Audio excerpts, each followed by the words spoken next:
welcome to episode 21 of the Box Nostalgia Podcast with Bierski, Ponga, and very special guest, PeekDatChu. What's going on, guys? What's up?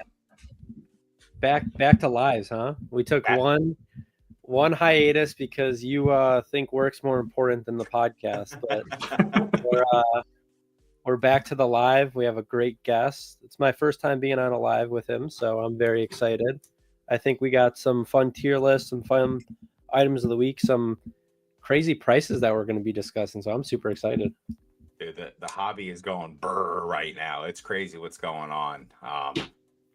We were talking about it pre-recording.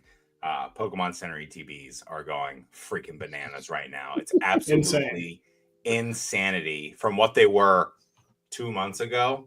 No, not even 2 months ago. Like we'll talk about it later. Oh yeah, like the price jump that's happened is crazy. And like I dabbled in a little bit of having them, but I'm so happy I have them right now. I just signed up to do a local card show so I can sell them in person for zero fees because I want all that Tendy, baby. So feeling good about it. How are you, Peek? How's everything going, dude? I'm good, man. It's thank you guys for having me on. Absolutely, thanks for being here.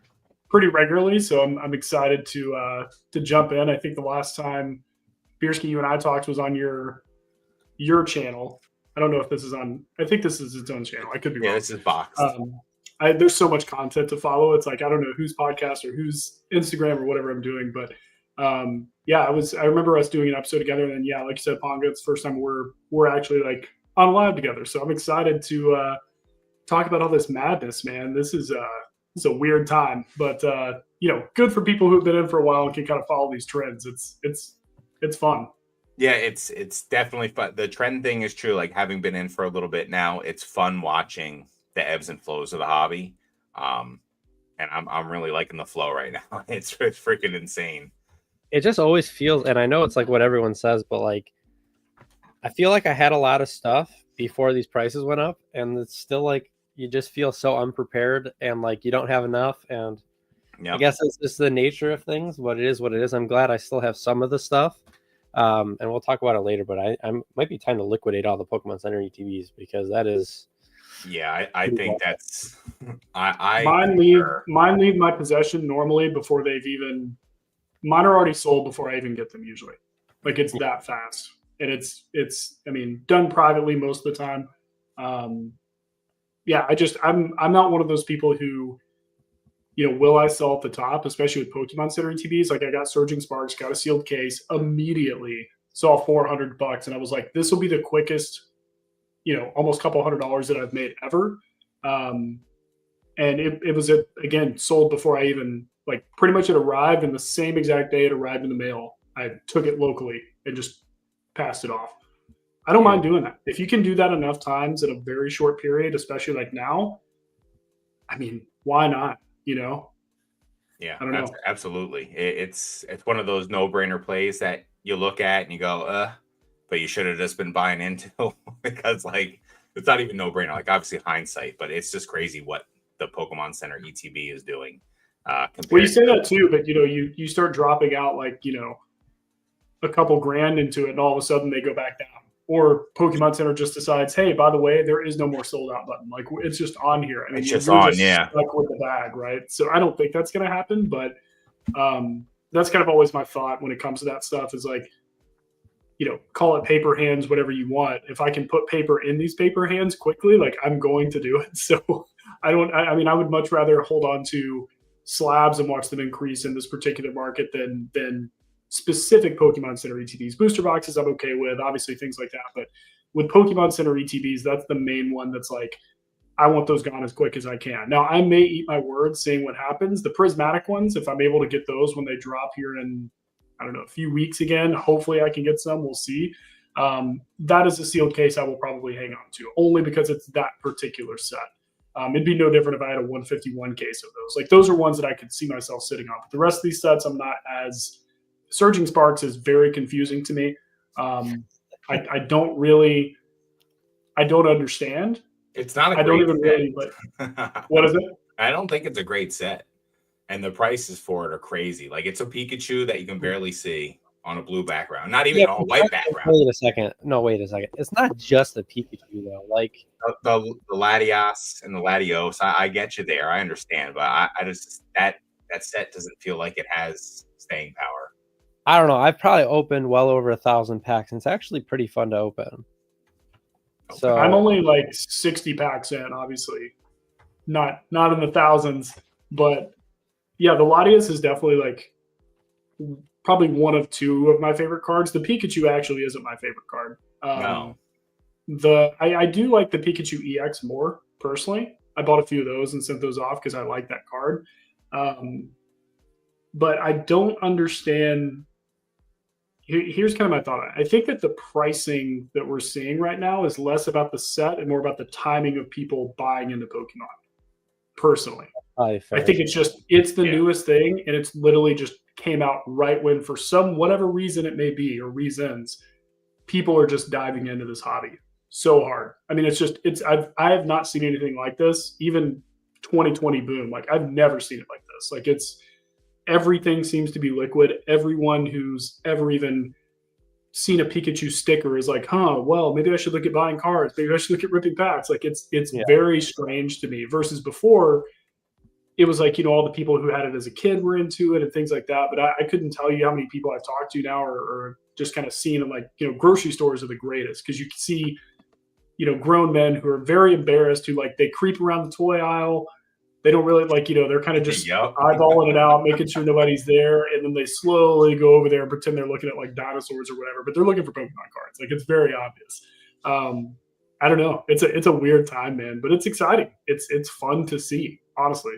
Yeah, it's an exciting time. I don't know. The Pokemon Center ETB thing, I stopped buying after Temporal Forces because they weren't doing anything. And I was like, no, I'll just hold what I have. And I stopped buying. I wish I was continuously buying those sets now, because like you said, they could go down once you purchase them. They could. Then you just print the crap out of them like they did with Shining Fates. But who knows? Really. Yeah, I just picked up what they do. I just picked up a case of the. I'm trying to remember which one it was. Twilight Masquerade, maybe that just restocked. Yeah, I picked up another case. I picked up a case. I was like, why not, man? And I think they were kind enough to slap $100 up over. The case is $100 more than what you paid for it. Oh, is it? I haven't even priced it. I literally just bought it and was like, whatever. Like, it's not that much money, and these restocked. Why not? They were kind enough to throw the shipping label right over the front sticker that tells you what it is. But other than that, it's been pretty great. Hair dryer. Use the hair dryer. It comes right off. Yeah, I read all the things, but honestly, at this point, they did it to me. I had to rip it off just to make sure a little bit. For future reference, just use a hair dryer and slowly peel it off. It comes completely off. Or it magically has turned into an Evolving Skies Pokemon Center ETB case, and just don't open it. Hey, Schrodinger's case. Yeah, somebody's getting G.I. Joe. It could both be Evolving Skies and Temporal Forces. Somebody's getting G.I. Joe'd by me. I'm sorry, guys. Oh man. Look for the cancellations. Wow, we got Swami in here. Or had Swami in here a while ago. What's going on, Swami? 819, he sent this one out. What's going on, Swami? If you're watching this back, you need to message me and keep me updated on the DC Batman cards that are coming out, man. I want that steel deck. I think it's called Steel Deck. I could be butchering the wording, but it's the Batman like steel deck or something. It's got like first. I remember him. I remember him talking about that not that long ago. Who was he talking about that with? It may have been with the. I don't remember the last. Yeah, I can't. Yeah, maybe that was what it was. But I just started like looking at it every couple of months just to see. I unfortunately am on Upper Deck's email list, which they want to be pen pals so bad because I get like 3 emails a day about e-packs, and I don't care. I'm not opening e-packs. Like, just tell me when the Batman stuff is coming. But I've read it. Their initial stuff is coming out, I think, this month. But it's not like the particular box that I'm looking at getting. I think that comes out in like January, February. So, but Swami, keep me true, man. Shoot me a DM. I want to hear you talk more about this, please. We have Hive Mind Collectibles in the house. What's going on, Hive Mind? Good seeing you. Ponga thinks this podcast sucks. Oh, I thought I was on my alt. We have Quilly. What's going on, What's Quilly? up, Quilly? So Quillia, love it. We got Zard lurking. What's going on? What's up, gentlemen? And Ponga. You know what's funny is he likes me so much that he purposely capitalizes the wrong letters and like takes time out of his day to do it. It's pretty fun. Good point. Good point. We got Checks. What's going on, Checks? Good seeing you in here. Chef. What's going on, Chef? Oh, very nice. Cheers. Cheers. Cheers. I have my background. I promise my house is real. Flavored water. 1792, foolproof. Single barrel. From a local very spot. Nice. It's good stuff. Peek saying hi. What's going on, Chef? I'm happy to see you here, man. It was great talking to you earlier today. Yeah, love you, dude. I hope you crushed the service tonight. Thanks, Ernie. I appreciate it. It's actually, if you want to know what the background's called, and I think it's called fruit salad. So funny enough, the background is called fruit salad. So the background switched because StreamYard, in their infinite glory and intelligence, decided to raise the price of this by $20 a month. It was $24.99, and now it's $44.99. So I cut it out, and now we're just using regular old basic StreamYard. But I can't even use my own backgrounds. They took that away from the basic. Didn't you see you should have jumped on the Black Friday deal. They had 50% off. Yeah, but that was for it was 50% off for their like business one, which is like, it was for the regular one too? It was everything. Mm-hmm. Damn. Well, I'm going to learn how to figure out OBS. Let's do it. Yep, that's it. I'm going to figure out OBS now. We're moving ahead. Streamlabs, yeah. Onwards and upwards, guys. What's goody, man? I watched your podcast today, Ernie. It was good. I missed it, Ernie. I'm going to be watching it back, man. I saw you guys doing it at like 4:30 my time. Was like, dang it, I'm not going to be able to catch it. How about Jake Smithers getting the Black Label Pika SAR? Oh, I didn't see that. Oh yeah, that's wild. Wait, which one? He got the SAR from Surging Sparks. Hold on, the Japanese version? Hold on, I'll tell you right now. SAR would be Japanese, right? Yeah. SAR, yeah, I think it might be the Japanese one. Okay, that's less impressive then. Oh, he got a really good quality Japanese card. Go Jake. Yeah. Good stuff, man. Hey, listen, Black Label. Well, I'm pumped for him. Good I stuff. don't know. I wonder. I guess I don't really know what like the Surging Sparks 10 rates are, but like the set's been pretty clean opening it.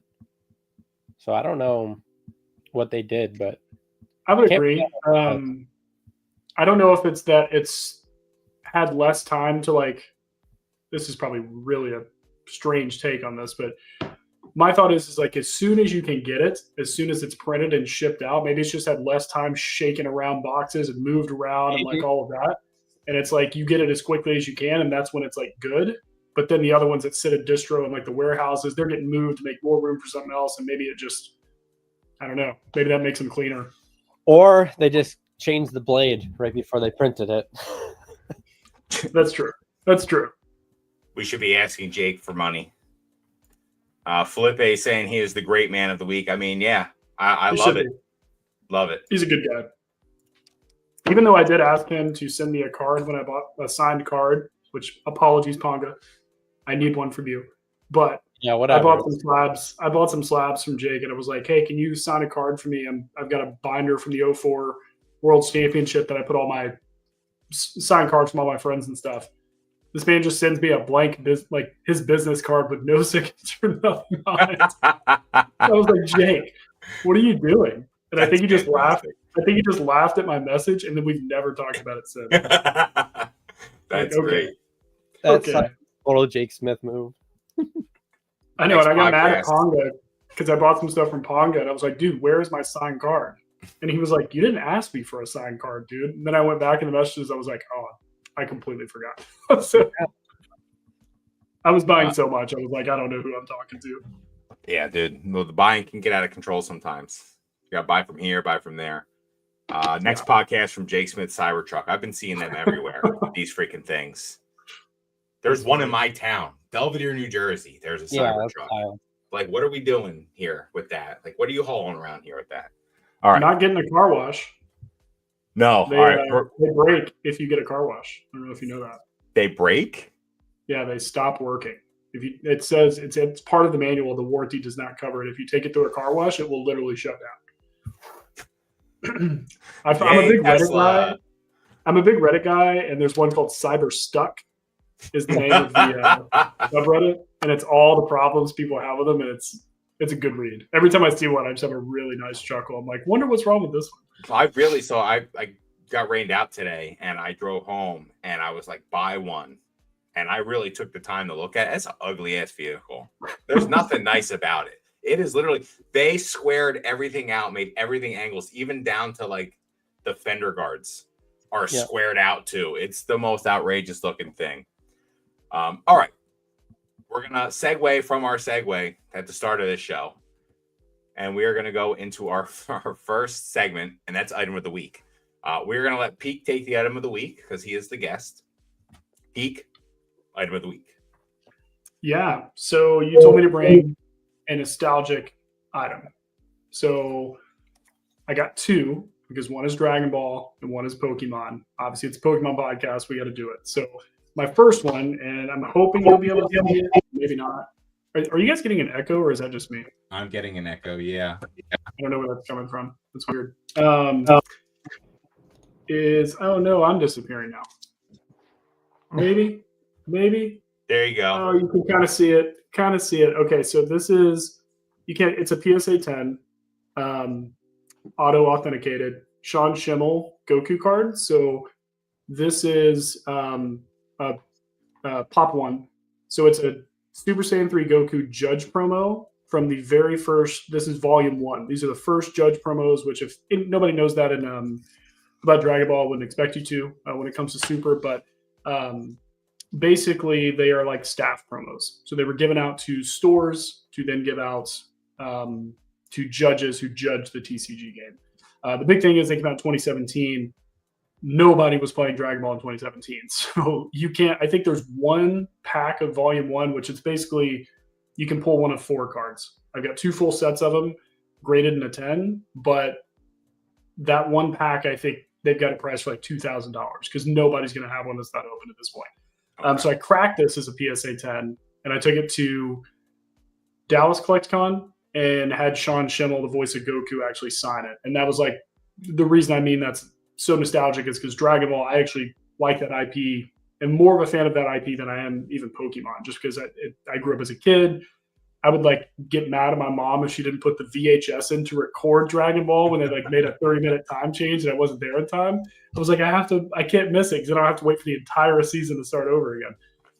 So it was really cool meeting him, and we talked for like literally like 10, 12 minutes until like his assistant was like, Sean, you gotta let this guy go.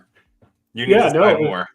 It was so cool. And yeah, I think he's slated for all the Dallas or all the Texas CollectCons for this upcoming year. So I'm really excited to go and like talk to him again. He's a cool dude. I think honestly the way our dynamic was, the way we were talking, like I was this close to being like, will you just come on my channel and like let's have a conversation? I think there really would have been a likelihood. So I want to try and capture that dynamic again and maybe see if I can do it. But the other one, Pokemon wise, is I'm sorry for this background, guys. This sucks. Let me see.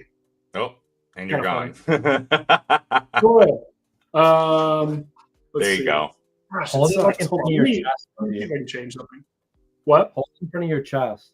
Like lowered a little bit in front of you. Oh, good call. All right, let's try this. Oh, my camera follows me. Hold on. We've got all kinds of fun tech, guys. There we go. Okay. Say it with your chest. Okay, cool. There we go. Nice call. So this is if you can see it, it blurs it too. No. Okay, I'll tell you what it is. It's a PSA 9 ANA Pikachu on the left, or playing on the left Pikachu promo.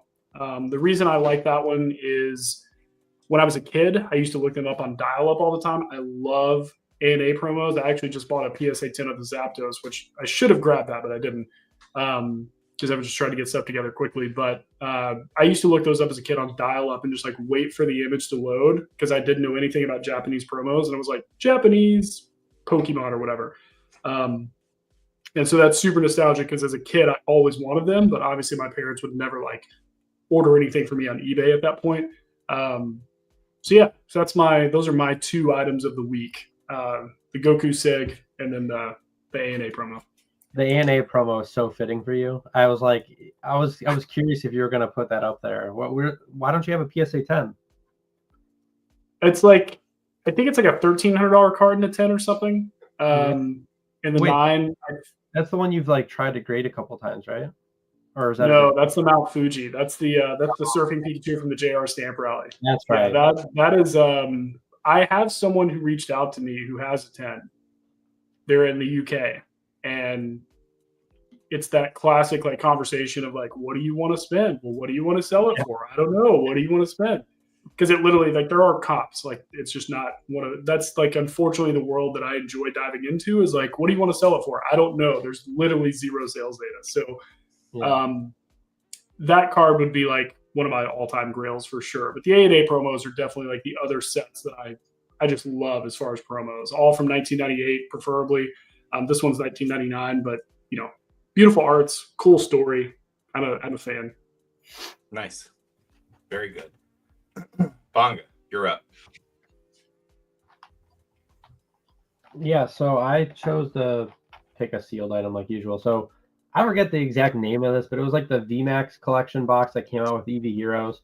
So you have 8 EV Heroes packs, I think, along with like one promo pack that contains one of the VMAXs of Espeon, Jolteon, Vaporeon, or Flareon. Pretty cool box. I have a few of them sealed. I don't know, just a super cool box. I think a lot more affordable than like an EV Heroes box, obviously, because it's not a booster box. So when EV Heroes boxes kind of ballooned in price, I picked up a few of these because these were still relatively cheap. Would be a pain to ship because of how like wide and big it is if I ever do sell it.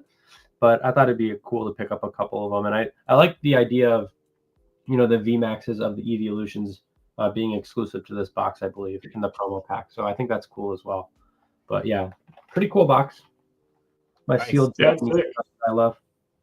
Yeah, I opened one of those when I first got into the hobby, and I thought I was like so cool. I remember I was sitting at my kitchen table, and this is before I had like mats and stuff. I actually had a freaking towel down on my kitchen table. I was like putting the cards on the towel so I wouldn't scratch my. I was showing Mo. I was like, "Look how cool these are!" And I remember showing her the Voltorb, and the Voltorb in that set is a Kamiya Voltorb.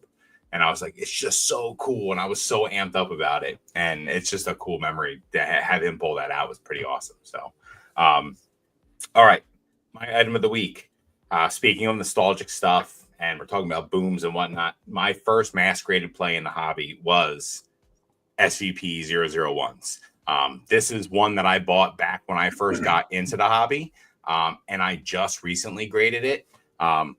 Absolutely love that it got a pristine 10. Very happy about that. But this promo, and like I say, mass graded play, like I didn't do a crazy amount, but it was just fun to have and be involved and make money. And it was like the first time that like selling something and grading something, like I was like, okay, like this can actually be a thing. So yeah, right on. I remember you could buy them for cheap, and I was getting like $80 for a 10. So it was pretty awesome. PSA was just handing them out. So big fan of it. I remember everyone was going nuts over them. So yeah, big fan of the SVP 001s. That card will hold a special spot in my heart forever, for sure. So is that card still like $20 sealed, or has it gone up? Dude, it's like you can buy a bunch of them for I think like $8 on eBay. Like really?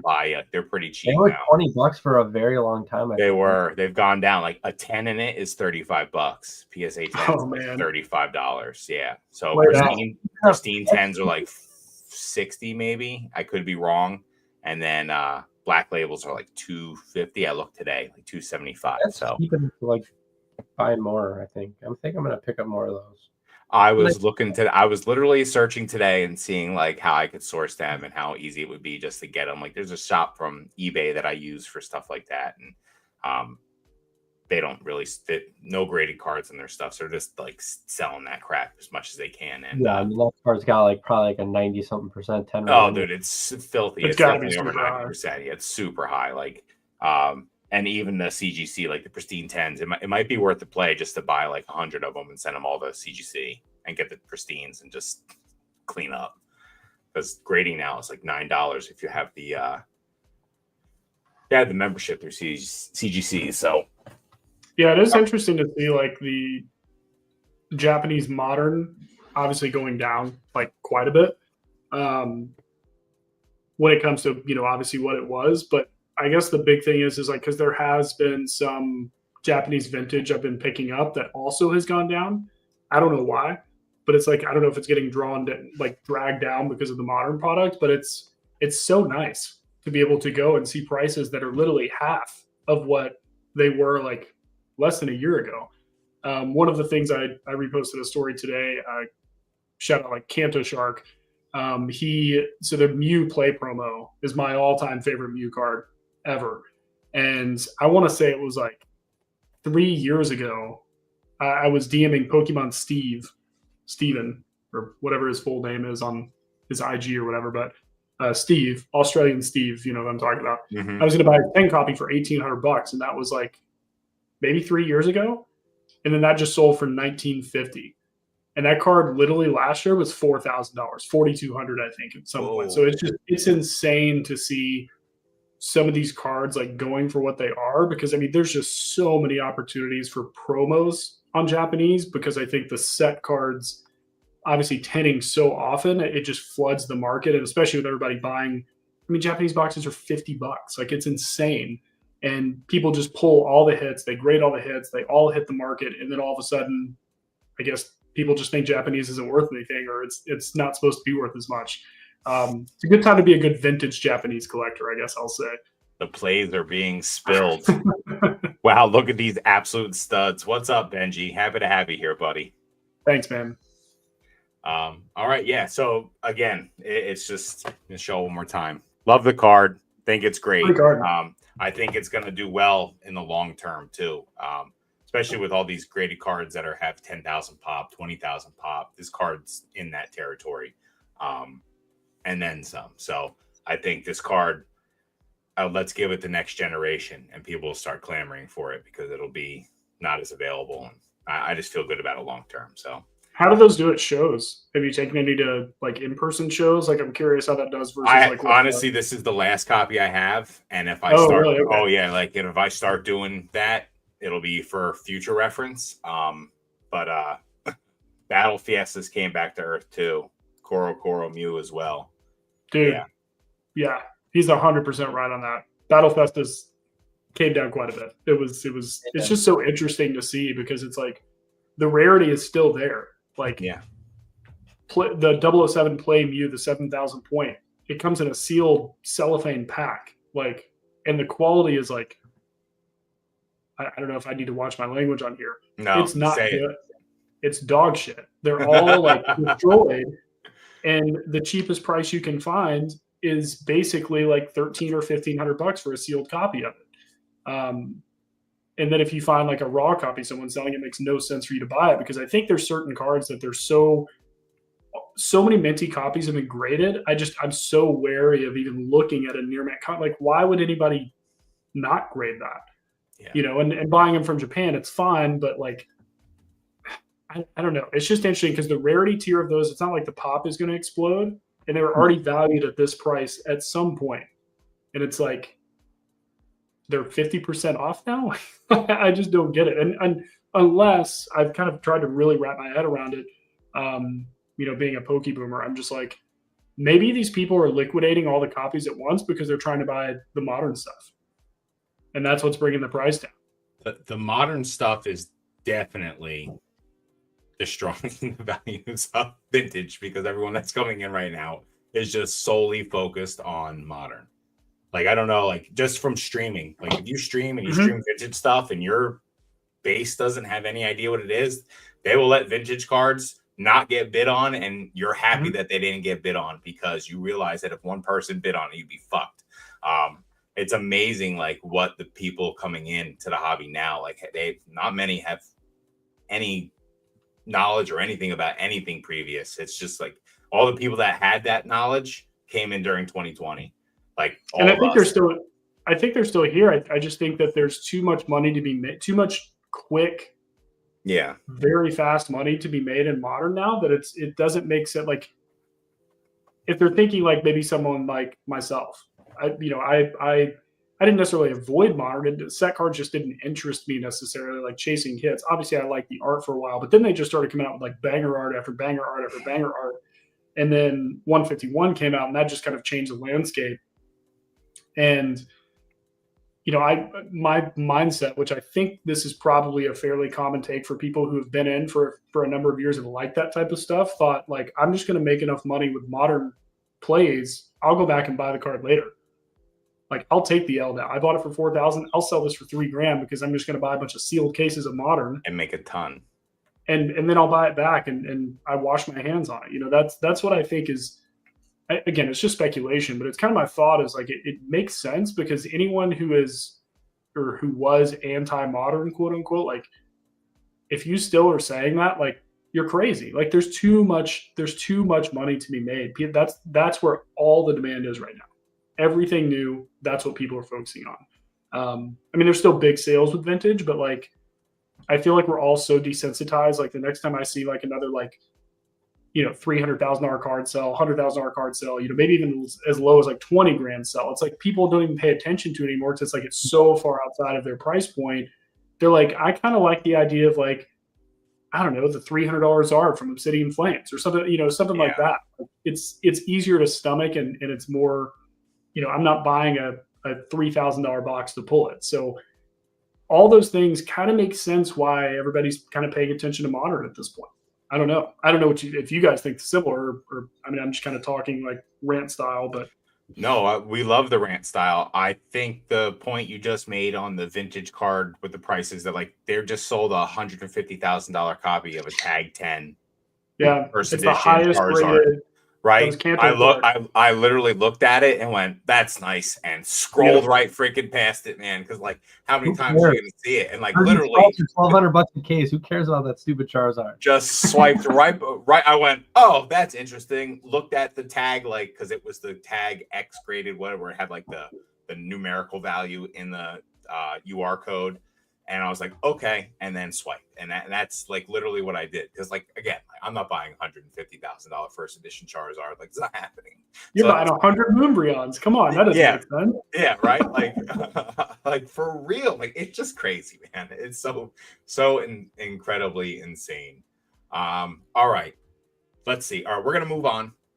So we're going to do a tier list, ladies and gentlemen. It's going to be a fun one. We are not going to make it take forever. There are quite a few cards in there, but we can go through a couple of them pretty quickly.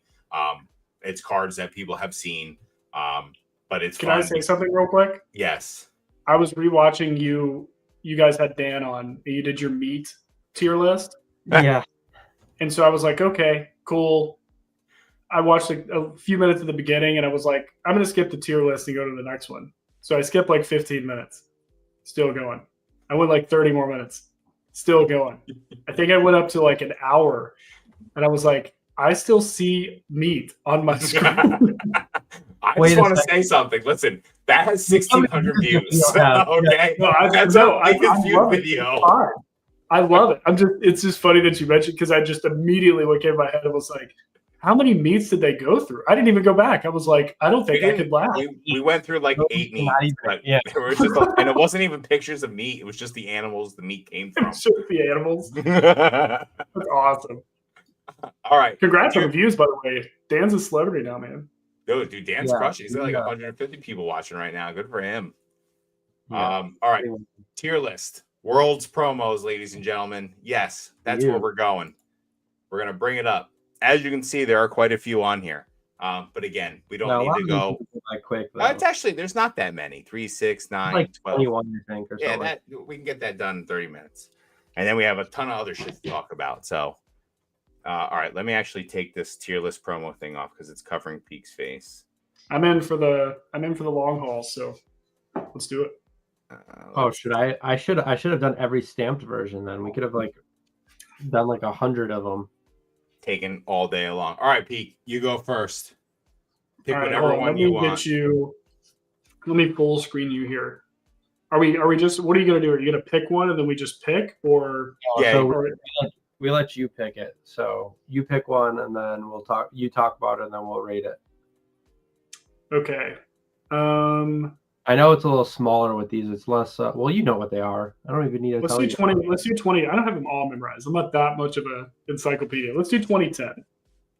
Which one's that? I think that's the one with Bidoof. I could be wrong. No, maybe he's 2012. No, this is 2013, I think. Is it 2013? The one with Bidoof on it? Yeah. Yeah, there it is. 13. Yeah. Let's do him. Mr. Walrus. We got the You guys want me to start it off? Yeah, start it off. I'm going to put this on the B tier, personally. I don't understand Bidoof. I think that Pokemon attempted to push him as the new Pikachu and failed miserably. I mean, he's got some cool arts. Like, there's some glaring gallery Bidoofs that look cool, I think. But this just didn't. I was like, this isn't needs more Psyduck is all I kept thinking. So I'm going to put this on B. This is not one of my favorite. Is that arts. Psyduck in the water on top of the spout? He's usually always in it, which there's a really funny story behind why. But well, didn't they want him, or they thought that he was like a big Pokemon in the Americans thought it was it was like a cultural belief in Japan that there was a mistranslation of the cultural understanding or something, and they thought Psyduck was so important, and so I love it. The Japanese were so confused, and then he's just stuck Psyduck on everything. What's going on here? Yeah, it's great. That's fantastic. Psyduck's pretty big in the show, right? So I mean, it makes sense a little bit. So one thing and this might spoiler alert slightly, probably maybe not spoiler alert for the tier list, but my favorite Worlds cards are the ones where Psyduck is in the most distress. I don't know what that says about me, but I've always liked those more. He's always in distress. Yeah, he's got the vein, all of that. We're giving this one a B. Wait, you guys have to rank it. Come on, we got to come to a consensus here. All right, so Bidoof is definitely not like an S tier, A tier, B tier, or C tier Pokemon. Oh, we got Oshawott in there. I don't know. This is like a D card. You going D? Kidding me? Fucking Bidoof. What are we doing here? The worst ones, I think. He's not even chucking wood in this thing. He's just sitting on the wood. Nothing exciting is happening here. I actually bought this card from David Person. Oh, did you? That's cool. Yeah, he did it at one of his coffee talks, deals with the podcast, and I bought one. Yeah, I mean, it's not the best. I'd probably put it in the C range, just because I kind of like the background behind the Bidoofs. It looks kind of cozy, and because I owned it, which I think is pretty cool, because I haven't held a lot of the World's promos. So normally he buys them directly from the competitors, so you're probably one removed from whoever won it. Yeah, that's awesome. Well, I think it was a staff copy, so. It's probably special delivery. Bidoof is fire. Zard, I don't even know what to say to you. The only thing fire about that card was its price when it came out. I was going to say, do you think it's fire? Do you think Palkia, but I'm locked in. Thank you, Ernie. Do you think people like the special delivery Bidoof because it was limited? Probably. That's the only reason why. Of course. All right, Ponga, you go next. Oh, okay, I'll go next. All right, I'm just going. Wow. This is so people on the live streams on Fanatics have always asked me if one Grail card, it's always the 97 Pika. I don't even care which one. I just love how they're just a big blob. But you picked number one. So they're different arts. Why number one? Different arts, but I'm not going to put every single variant. Just like with the full arts, I only put one. But and it's not the easiest to find high res photos of them all that transfer over. But yeah, I mean, I always say too, I wouldn't want just one of them. You'd want the whole set. If obviously I became a crazy multimillionaire. But I just think they're so cute. It's definitely an S tier for me. And I guess it's a little cheating compared to a lot of the other, Champions festivals and stuff, because this is one of the higher tiered trophy cards. But I just love how they're just a big blob, and I think they're super cute. And I like the hollow pattern on them. I'm going off of art exclusively on the tier list.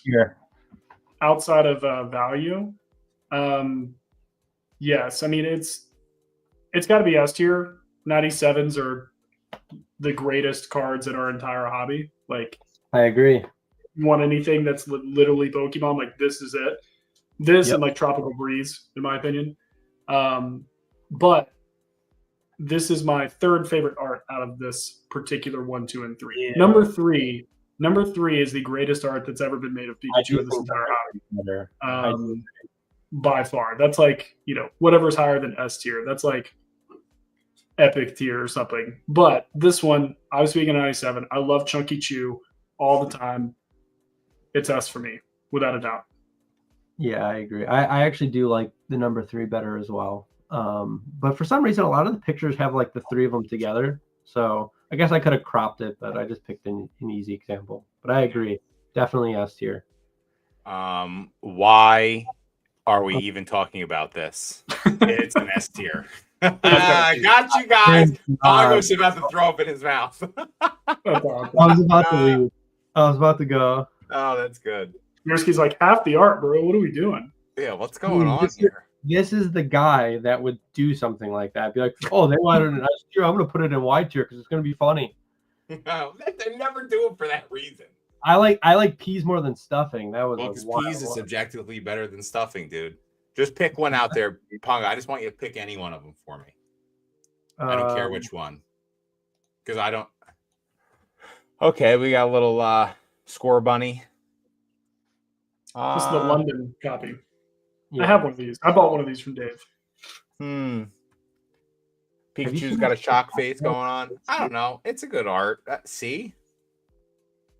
I think I'll put it on with the Bidoof. Nothing really exciting is going on. I feel like the older arts with the Psyducks and the cool stuff is a little bit better than some of these newer ones, to be honest. Yeah, I'm cool with putting that just in C tier. Peak. Go ahead. I think I'm gonna go D, man. It's so boring.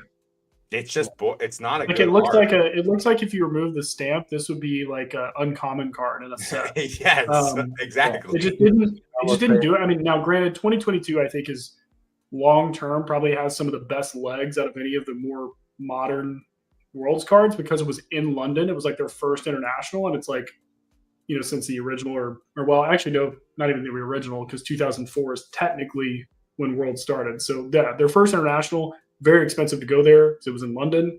I think these are going to do really well in the long term, but I think the art is super boring. So, plus I can't name like half the Pokemon in the photo off memory. So I'm going to go D. I'm going to go D with this one. Have you seen the seal packs? Aren't they like $400 or $500?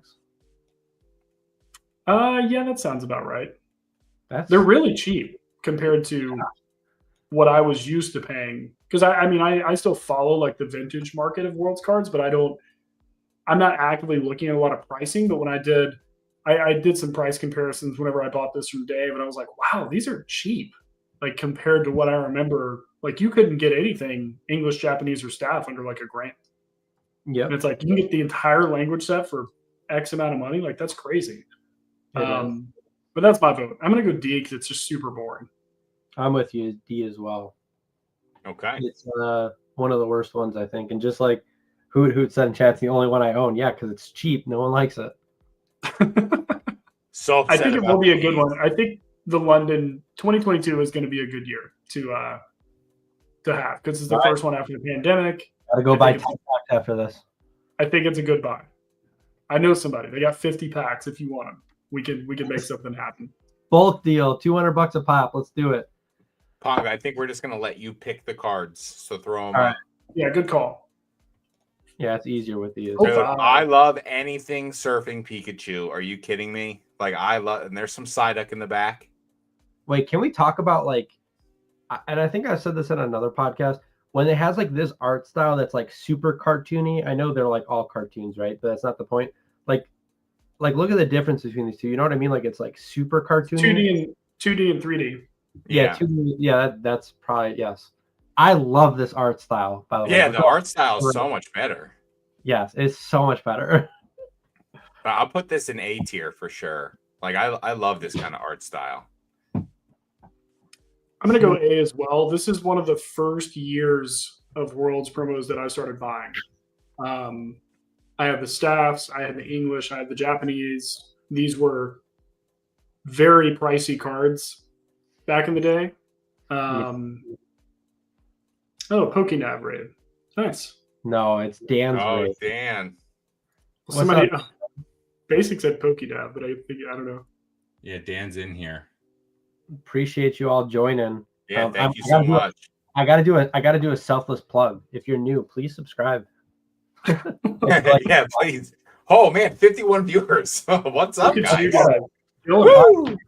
Let's get moving. We're putting this in A. We're putting this in Yeah. A. He's Hey, moving. Okay. Dan. What's up, Sorry. Basic? No, real quick. didn't see it, So we're doing a tier list of Worlds promos right now, but after this, if you have any like questions or anything, please leave them in chat. Greeny. What's going on, We everyone? haven't gotten through yet. Thank you, everyone. Dance for 62 watching. I'll dance for you, Dan. We're dancing. What's up, guys? This man What's does it all up, for Dad's content. Desk, I love it. TCG, Frostbite Labs, Snack Bread? What's going on, everyone? Happy to have you in here. All right, so A tier on the 05, without a doubt. I remember selling, because I remember I graded 4 or 5 copies between staff. I think I had a top 32 as well, but I think I remember the staff in PSA 9 back when I sold it was like $2,800. I don't know what they are now. I remember Dan graded a 10 out of nowhere because I have it saved on my watch list, and it popped up on eBay, and I was like, when did you get this? Like, it was like, when did this happen? Because him and I always have had a really funny back and forth about the values of Worlds cards, because he's just like, he doesn't get it, he doesn't understand, never agrees with them most of the time. He'll sell them, but that's always been a funny thing. I'm like, well, it's got this type of rarity and it's this, and Dan's just sitting there like head shaking, like, I don't get it. What's up, Crypto? Nice having you in here. Where's Ketchum? He's hanging out. He's not on with us right now, though, unfortunately. So this is cool. Love the Psyduck in the back. We got Squirtle checking him out. Obviously, it's the original 151 Pokemon on this one. I don't know. I like it. It's a solid B tier for me because I like having Charmander, Squirtle, and Bulbasaur and anything. Why does Charmander look like this? Does he look off to you? He's having a hard time. It's a little derpy. A little derpy. For that reason, I think I'm at B as well. So I'm going to go A tier on this one because this is one of my favorite, if not my favorite, Champions Festival art. I like that Bulbasaur's in it because I don't think we might see him in some other ones, but to my knowledge, I don't think he's in any other Worlds card. I love this. It's like where's Psyduck we're playing right now. Yeah, Ponga hasn't picked the goods yet, so the Goody. Can we pick mid next? Wow, dude, S. Look at that. We want the stamp, but this is S tier. This is absolute mids. Definitely number 1 Worlds cards. Hear it from Basic Trainer himself. Anyone know 100%. If Ketchum's Patreon Discord is free? It's not. It's $10 a month, but you should join it. There's a lot of good stuff going on in there. Absolutely. He's a capitalist. Yeah. Hey, there is, though, Snack Bread Professor Oak's Discord as well. You should join both. Yes. Professor Oak's Discord is awesome. Oh, my God. Speaking of. I've been hidden Oak's by Discord. your name. But what did I get today? I'm not going to show the name on the front of it, but I got my Secret Santa. Nice. Very excited. Probably going to open this at the end of the stream. So cool.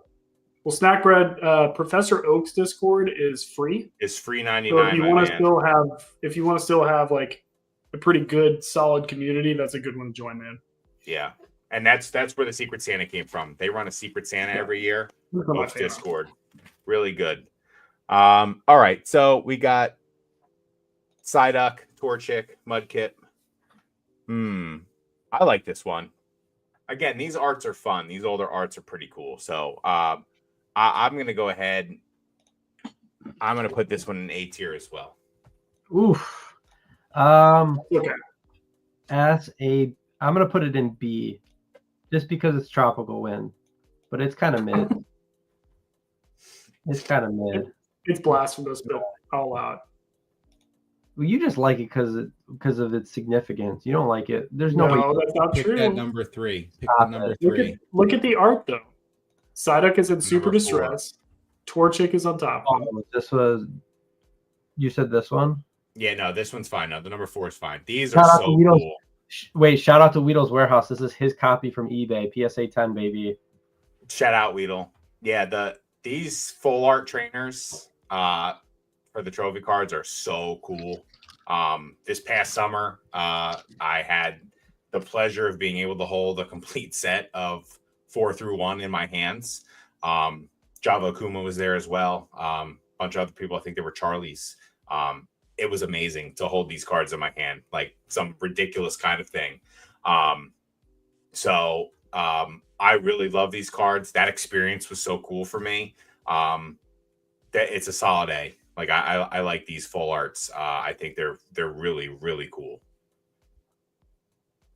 I think I'd probably be around A as well. I'm pretty strict on my S tier with this tier of card. But yeah, I think I'd probably be like towards the upper end of A for the full art Pikas. I like them. They're cool. But like, I also wish they like changed the art from year to year a lot more. I think they would stand out more, obviously, but pretty cool. Sorry about that. I'm going to have to go. I think I'm going to go C tier, guys. Just doesn't do it for me. It's just not like, I mean, I get it. Significance, sure, but basing it purely off of art, like it's so boring. It looks like he's handing me a participation trophy. Like there's nothing unique about this art, in my opinion. I don't think it looks anything like crazy Is TSA special. written on it? Is that got PSA? So the reason I say A tier is again because I'm trying to find the picture right now. That experience was so cool. Like not many, you don't get to hold all 4 at once like that. That's a rarity. So it was just very cool. So those will always be pretty high up there on mine. That is awesome to be able to do that without a doubt. Confused why all the cards aren't in the Y tier. Why print a card if it isn't in the newest set? Thank you, Jake Smith. It's more like why print a card if you can't black label it? Makes sense. Makes perfect sense. C tier. All right, let's start. Let's get through a couple more of these. We have so much to talk about tonight still too. Yeah, let's just start going. Let's Yeah, we'll be quicker. speed run. All right, 2012. Oh, dude, this Wow. one's cool. I like Wow. this a lot, dude. My first Y tier. No, Really? No way, even, dude. yo, that's so fun. Nothing, dude. Nothing for me. Wow, putting it down in the Y. I'm gonna give this a Well- solid B. Look at these dudes; they're all jumping around happy and Yeah, stuff. I Well, think it's as well. I think it's like so unique compared to all the other ones. No, I just can't do it. Oh, okay. Well, so what is that? Wow. I'm gonna do USB, so I'm gonna put it somewhere down here. All right. Let's do some more heat. Oh, dude, that's heat. Yeah, A Another tier. battle wave. I'll put this on. It's got to be I like A it tier. better than the I other one. think. Yeah, I like- look at side duck, dude. Finding I was the just side ducks about in to these say. is so fun. Like, it's Look so at side much duck. fun finding the side ducks. Dude, look at He's in Munch. so much distress. Mud He's keeps stuck in the chilling. wave. It's great. Peak a monkey hater that are a money hater that are fire. I think he said a monkey hater, and I don't know why. I guess I- a money hater. All right, let's do absolute mids. Go ahead. Absolute mids. That's A tier for me. I like this style. I like that it's very dark. Oh, Like I like that he's hate kind of the dark glowing cards. with the background. I think that's super cool. So I'm gonna go. Yeah, I think I'll go. For this one. Dude, this is like a Y. Which year is this? I have no idea. 2005 or Yeah, I was 2004. gonna say, it's got to be one of the older ones. There is just something with these dark arts from that time period that are CG looking that just I cannot stand. Dude, I hate when they look like this. I hate it. I fucking Yeah, despise modern chills. So, Peak, where'd you put it? I'm sorry. it. Retro, not down with the Tesla truck slander. I'll go B tier with this one because I wouldn't put it on the same as the others. I'm gonna put that in B for me. Just your Y tier. Mm-hmm. Are Oh, you God. Y as well? I don't think I'm Y. I'm probably like C or D. So I'm just gonna like put it down here somewhere. Minimize it Just as much out as of you the can, way. though, too. Yeah. All right, let's go. The Paradise Resort this year. The resorts. I love the resorts, man. This is A for me. Dude, you got the Alolan Raichu in there too. That's dope. I like the silver border. I'm just such a sucker for silver borders. I think I'd probably be at like B on it though. Yeah, I'm more B on this one. I like the Pokemon that are involved in it. So I'll put them on the same level that I put There's a lot of Pokemon on it.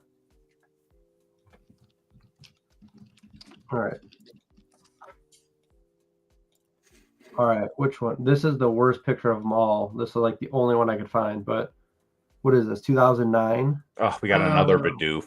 2009. So available, just mid all day. I'm gonna put this in the C tier. It's Bidoof. It looks weird. Yeah, I'm going it just doesn't do it for me. These are terrible tropical Pokemon too. Is that a Sneasel in the back? No, Like I love that Psyduck's there. Yeah, this is terrible. See, but yeah, actually, I'm gonna put this in the D tier because I'd rather two Bidoofs than these Pokemon. He always wants to stand out. He's like, I'm gonna put it in the D tier. Retro hates car washes. Big shout out to the 5 people who subscribed to our channel in the past 10 minutes. Yeah, thank you very much. Appreciate you. All right. Who wants to go? This is a great dude. Look at the Psyduck slide in the back. This is a great card. I was gonna say, like, look at the statue. Like, look yeah, at Machamp. I'm a big fan. Scenes almost, you know. I'll give this one a solid B. I'd go B as well. Yeah, I'd go B as well. I like it. It's Thank solid. you, Dan. Invest in that sub button now. It's free. Literally, can't lose. I love it. Hey, and if you like, That is financial, Dan, if you like Dan, we have an episode with him. We do. Couple episodes ago. Again, You know, Psyduck, dude. That's a Psyduck boat. This is one of my least favorite arts of all time. I joke about this so much. I hate this card. Is there a so real much. Psyduck in this card though, or is it just the boat? Whatever. It's why. Why did they make this? Why did they think this was a good idea? This is my all-time least favorite Worlds card ever. Oh damn, I that hate one's it. fire. No, Jake. I hate No, it. Jake. I hate I it don't so know. much. I kind of like that stupid duck boat. I'm not gonna lie. It's literally the center of the entire art piece. It's just so the boat. ridiculous. It's so dumb. no. But it's Psyduck. Let's put it. I'm gonna put that in C tier. No one was in Pokemon in 2014, and they were like, "It doesn't matter if they're still here, they'll still like this." Because like, I hate that card. It's so bad. Where'd you put it, Pete? I said, "Why, man? This is my least favorite Worlds card of all time." It's gonna go into the D tier. Yeah, probably around there. I think I'm probably around the C-ish tier. All right, we got a group of ducks over here. Rapidash. This one's not that exciting either. You know I what? do like the Arceus statue in the back. Wait. Look at the Pikachu. Does it look like they just like went into Photoshop and just plopped it? It does. For sure. Yeah, 100%. This one's a I'm gonna C go- tier as well. I'm gonna go B because I like Psyduck looks super sus and nervous. He does look So I'm nervous. gonna go B. He's the guy who photoshopped the Pikachu in the Pokemon. He's like, will they notice? Yeah. What are you, Bierski? I said C. I'm probably around the B-ish tier just because I think it pops pretty good. I like it. But the Pikachu's kind of terrible, to be honest. All right, let's do more fire. I love this Oh, art. dude, Surfing Pikachu, that's A tier. I love Dude. all the Surfing Pikas. I mean, I love that they have Meryl in it. Pika Blue, for those in the know. I'm gonna go A. And then Psyduck in the back. I love that. Where's Psyduck? And it's that 2D art. I Yeah. love all of those. Yeah. How expensive is that peak? 2010. It actually doesn't come up. There's not usually as much available for 2010. It's kind of a weird year. Funny enough, like 2012 and 2013 are also some that don't usually. I mean, you can still find them, but they're just not as available. But 2010 is that's like, in my personal opinion, the cutoff for vintage worlds. like 2010 and before. Okay. Another 07 side is up. S tier. This Yeah. is basically an updated version of the 04 art. It's going to be S tier for me. Sadek is like, what is happening? I'm trying to sleep here. He's in distress. This is a very, very, very close copy to what the Tropical Breeze looks like from 2001, 2002. So I'm going to go S with this. This is the type of art that got me into World's Promos. That's awesome. I'm gonna go A. Again, these arts are fun. Like I do enjoy these, even though they're not full art, new, crazy, shiny, crazy stuff. They're just cool. Cool little piece of Pokemon history for sure. Yeah, I'd probably be at like B tier. It's just okay for me. I don't think I'm just the biggest fan of like the tropical wind arts, and I know Peek's probably cringing at that, but it is what it My is. fists are under my desk, just squeezing white knuckles. See, this hey. one's better than that one. New subs get shout out. Meanwhile, I've been dealing with this tier list hell for months, and we get nothing. Thanks, Ernie. Appreciate you, brother. Ernie, maybe if you were nice, Ernie, we would bring you up. Ernie, we had you on the podcast, and you didn't want to do a tier list, so Yeah, I know. you have the only distinction of that. Right, Ponga being Ponga. He typed So in your right. 2008. This is, in my opinion, the most affordable. Well, not even just my opinion, factually, I think, is the most affordable tropical wind art out there. I really like this art. This was one of the first full, complete sets, binder sets that I bought when I got into World's Cards. This might have even been the first year I bought. 2008 is awesome. I'm going to go A tier. Sadek finally got some rest, still being bothered. But I personally, I wish they would have kept tropical wind arts permanently and just changed things around. I mean, there's not really a bad art when it comes to like, the others they've made other than the couple that I put in Y. But I wish they would have just continued the tropical wind art. And personally, I wish they would have made it to where if you collected them all, it just made one large picture of all the Pokemon over the years on an island doing different things. Because I think Tropical Wind captures that. But kind of like Southern Islands. That would have been amazing to see, because if they're so hard to get, and if you were actually able to do it, that would have been just amazing. But I will say, I've got to put this in A tier. This is such a cool throwback. I'm going to put this one in B. I like this better than the other tropical winds just because Psyduck's sleeping. I think I'm going to put it in A. He's also very orange. He is very orange. Is it a shiny Psyduck? Hey. Shiny. It's the one shiny Psyduck proven. We got a little Oricorio in here. I'm going to go C. Tauros. I love Psyducks riding the Tauros. What's up? That's great, dude. Lot of Loudreds in there. All right. This is a solid. I'd say this is a solid B tier just because Psyduck's riding that Tauros, man. I think I'm going with Peak. Yeah, I'm going C, dude. It's too busy. There's too much going on, and there's no theme to it. It's just like, how many popular Pokemon at the time can we throw on a card, and not into it. Doesn't tell me a story. It's just like, like we're all here. Yeah. See, this one's oh man, story. Oshawott. I'll go B with this. Tropical, the 2011. I think this was. I'm pretty sure this is the first year they did Tropical Beach. I never see 11s for sale, ever. I don't know where they all went. Yeah. Probably one of the most dead times in the Pokemon hobby, I would imagine. But yeah, I'll give this B because, like Ponga said, it's kind of a story. They're at a place you can see the location. It's not just stacked with a bunch of Pokemon where you can barely see what's going on. I'll go B. I'm probably B. Yeah, I'll give it a B as well.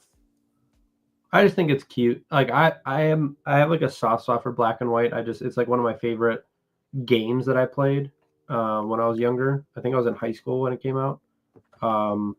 Super fun game. Really like Black and White in general. So I think it's a pretty cool card. I'm MB.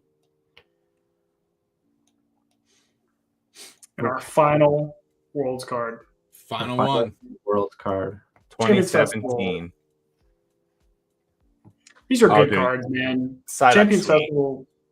Yeah, Champions Festivals are like, they're cool. They're really fun cards. I'm gonna go. I don't want to put this in A because I don't think it's part of what's already there. I'll go B with this. I think 'Cause I do like that. Rotom's a crappy Pokemon. I don't like him. So I'm gonna say C tier.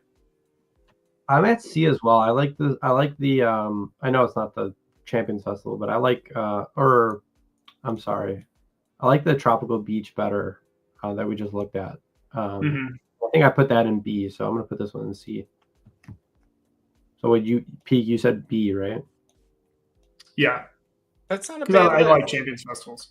Wait, we only had one unanimous S tier, and when we put this one up here, it's more so the 97 Pika. It's more so like the set of them. I think Yeah. they look best together. And I agree with Peek that number 3 is my favorite one as well. I don't know why I didn't pick that one. Greatest Pikachu art ever of all time.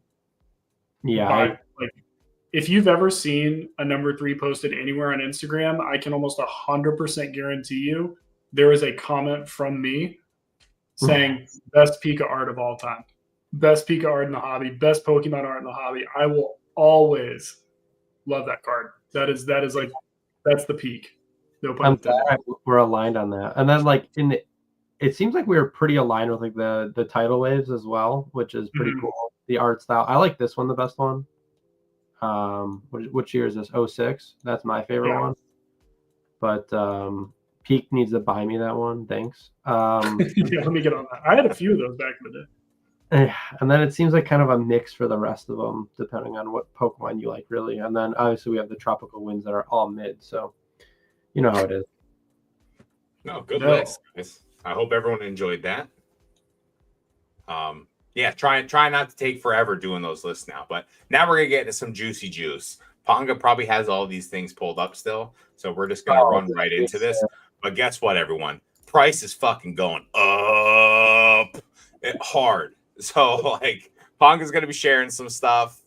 Let's go. Price go up because price go up, right, Dan? Let's go. It's I mean we talked about it a little bit earlier, so I don't know how much we need to discuss it. You could take the price goes up, by the way. Taking it off. 4 Peaks is getting but like Pokemon over. Yeah, Pokemon Center Elite Trainer boxes. Like, look at some of these low list prices. Like, the Evolving Sky set's like $724. Dude, look at 151. It's Is that a case? So, what is that? Yeah, that's a case. Look at I'm like, dude, there's no way. Look at the low list, $279. For perspective, I sold these at Chicago Collecticon 2 months ago, 2 months ago for $200. Also, this is a $60 box, ladies and gentlemen, that you can buy off of Pokemon Center. Plus tax. That you can what? Wait, Bierski, that you can what? Buy off of PokemonCenter.com. No, you can't. No, you can't. Oh, not right now. You can't. You could have. No, I mean, even when they like Prismatic, dude, I guarantee you, when those ETBs come out on Pokemon Center, they will be gone in 5 seconds. Oh, they're gonna be gone. I promise you, I'll get them. I get every drop, baby. Let's do it. Ponga's got. I'm gonna try and get as many as I can. I'll just say, I won't say it live. I have quite a few of them from the first drop. Of Prismatic? Yeah. Sweet. I'd like a case at cost, please. I got 6. I think I have 5 cases. I think I have 5 cases. So. All right. We'll talk off stream. I'll definitely pay over market. I need them to get shipped first, so I'm not celebrating yet. But I was messaging Bierski. I was like, buy as many as your card will let you. Like, don't like buy these. He's like, are you sure? I'm like, buy them. And then I got 1 case and then another 2 because as soon as I bought that first case, like instantly they were gone. They changed the first case. It was over and it was 2. And then I got 2 but I'm happy with my 6. Well, obviously Paldea evolved the 220. Yeah, 240. So like I sold one of those on our Fanatic stream for like 170 like 2 weeks ago, and that was like market price. Is the Paldea evolved case is $1,500? There's only one on there. Top Top, right there. Oh yeah, That's probably the only one listed. Yeah, It's the only one listed. yeah. There's none of those sell. People just buy singles probably. But even like Paldean Fates. I mean, even like Great set. even Temporal Forces cases. Like, what are we doing here? No, What's like Twilight Masquerade? Twilight Masquerade just dropped. It was like about $100 when they restocked, but it's a case is back up to like $350. Nice. Yeah, it's $100 gain, like instant. This is the one that really is wild. Look at this. It just keeps going up. It's because of that Charmander promo. It's that Charmander promo. The problem is like not that many sell, but like look not that long ago. Like this was like a week ago. Like it was $160. It's because realistically, like, why would you buy this instead of just buying the promo? People hate this set, man. I don't understand. I mean, I guess I kind of get it, but like people aren't buying it. Like they just want the promo. That's pretty much it. I'm buying from him so he can double dip and stream them, profit on both sides. Sans a menace.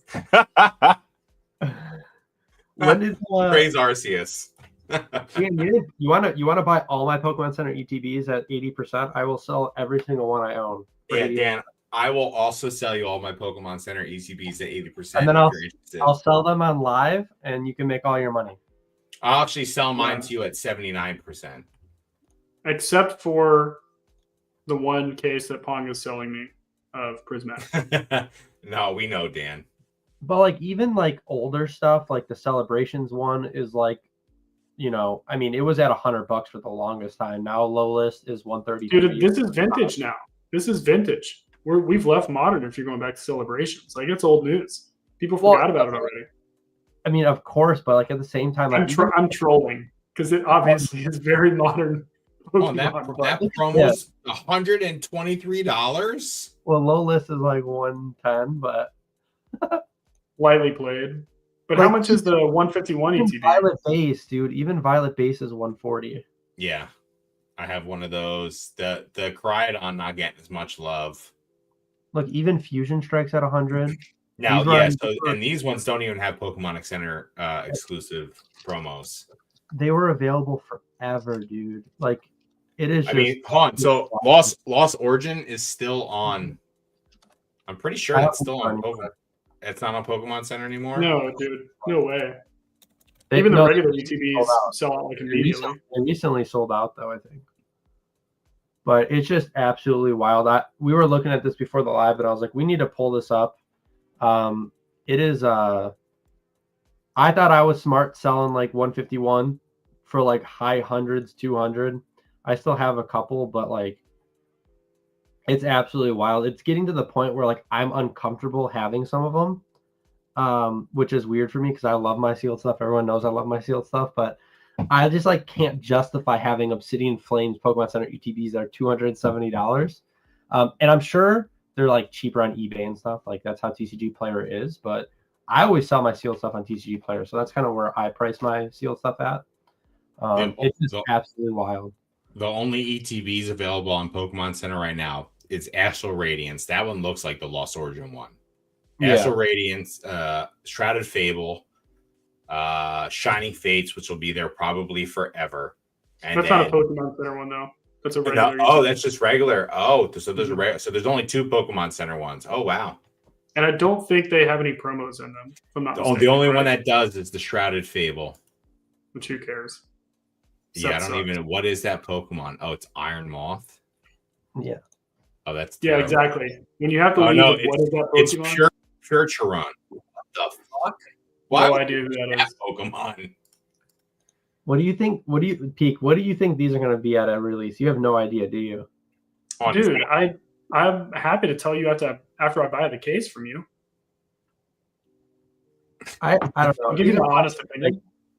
I think, I mean, obviously this is like pre-order stuff, so like you can't really believe these prices, obviously. You absolutely can. These things are going to be insane, dude. And here's the thing. I mean, I'll just give you my opinion. Maybe I'll get a case, maybe I won't. We'll see what you price it after I go on the live. I need to get them first. Let me get them. I'm not celebrating. Let's get it bought now. What's up, dude. Grimer? I'd rather lock it in with the finances and be ready for it later.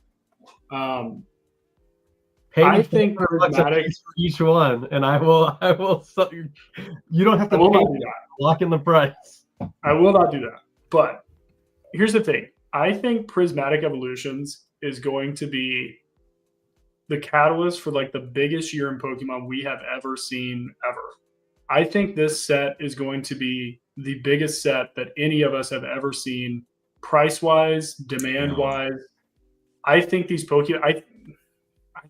I hate even saying this because I want to buy a case of this, but I think that the Pokemon Center ETB cases are going to have the most astronomical premium because they've limited now to 2.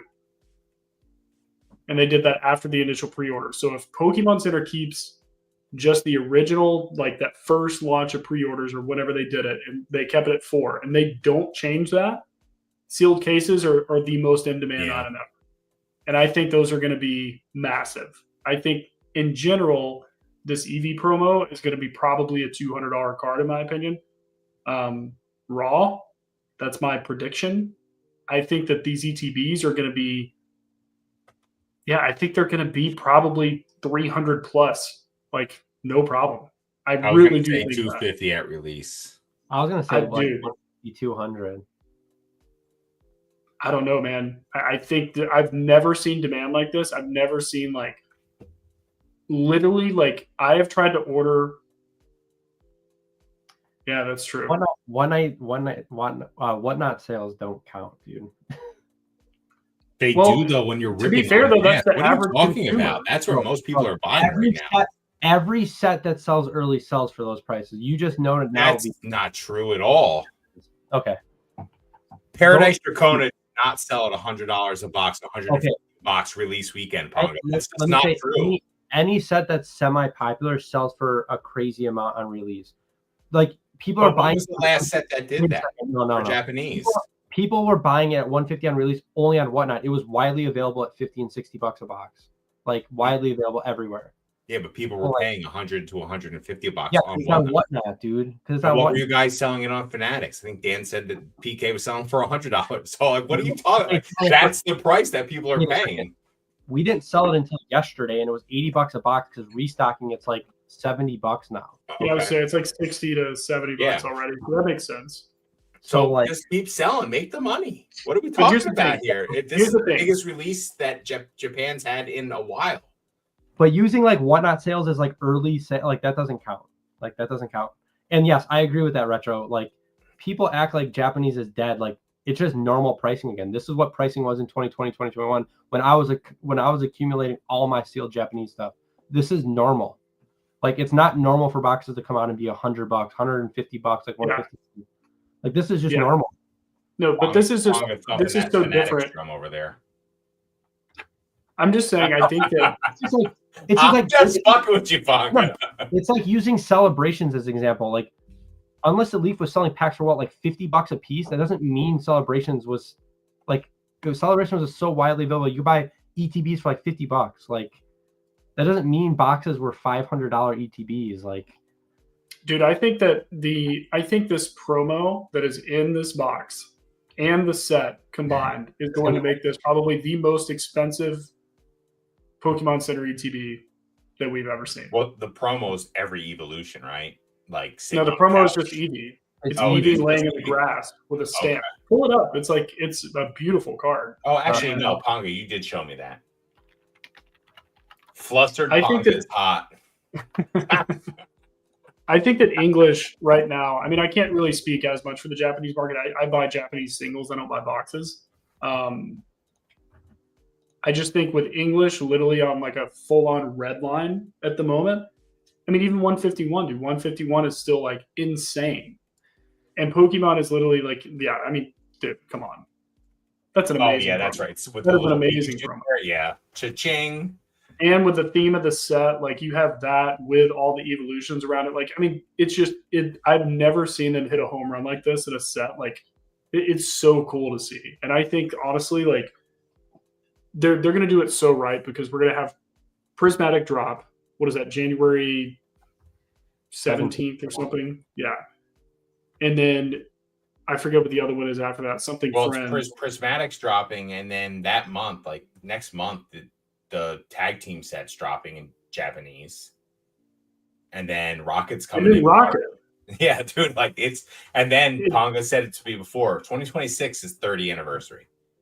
Like this next, like, and I agree 100% with what you said, Peak. Like the 2025 is going to be like people just taking shovelfuls of coal and throwing it into the furnace all day long, 24/7, and just stoking that fucking fire all day. And it's just going to keep going and keep going. And the catalyst is going to be 30th anniversary. And people are going to go nutty over that because 30th anniversary is going to be in the 10th generation. It's not Gen 9. It's going to be Gen 10. So you're going to have a whole other generation of people coming in and loving the new stuff, whatever they do with that. It's going to be insane. I think that I don't know. I've been in since 2018-ish. That's crazy. Next year's gonna be like 7 years. That's awesome. Mind blowing. That's mind blowing to me. Yeah. That it's been that like that's so crazy, dude. But at least from the big bumps and like trends that I've seen and paid attention to, I think this is about to be the most bullish 2 years. Like buy everything going forward. Like not financial advice, but literally like. If anyone has thought about like, can I make money in Pokemon as a business, as an individual, whatever you want to do, it's now. Like, I feel bad for the collectors because this is going to be a rough 2 years for them because everything is about to be just through the roof, I think. And also, I think with so many people now branching out into streaming, I mean, I couldn't tell you like how many different live streaming / like online marketplaces like have even reached out to like me. Like there's like 3 that I'm in talks with. I really don't know if I'm going to move forward with any of them because I'm not going to live stream personally, but like I might have a store or something there. But like I think they're all branching out because they see how much growth there is right now with everybody getting into that. And it is like everything is firing on every cylinder it's supposed to. Like the sets are good. The platforms are ready.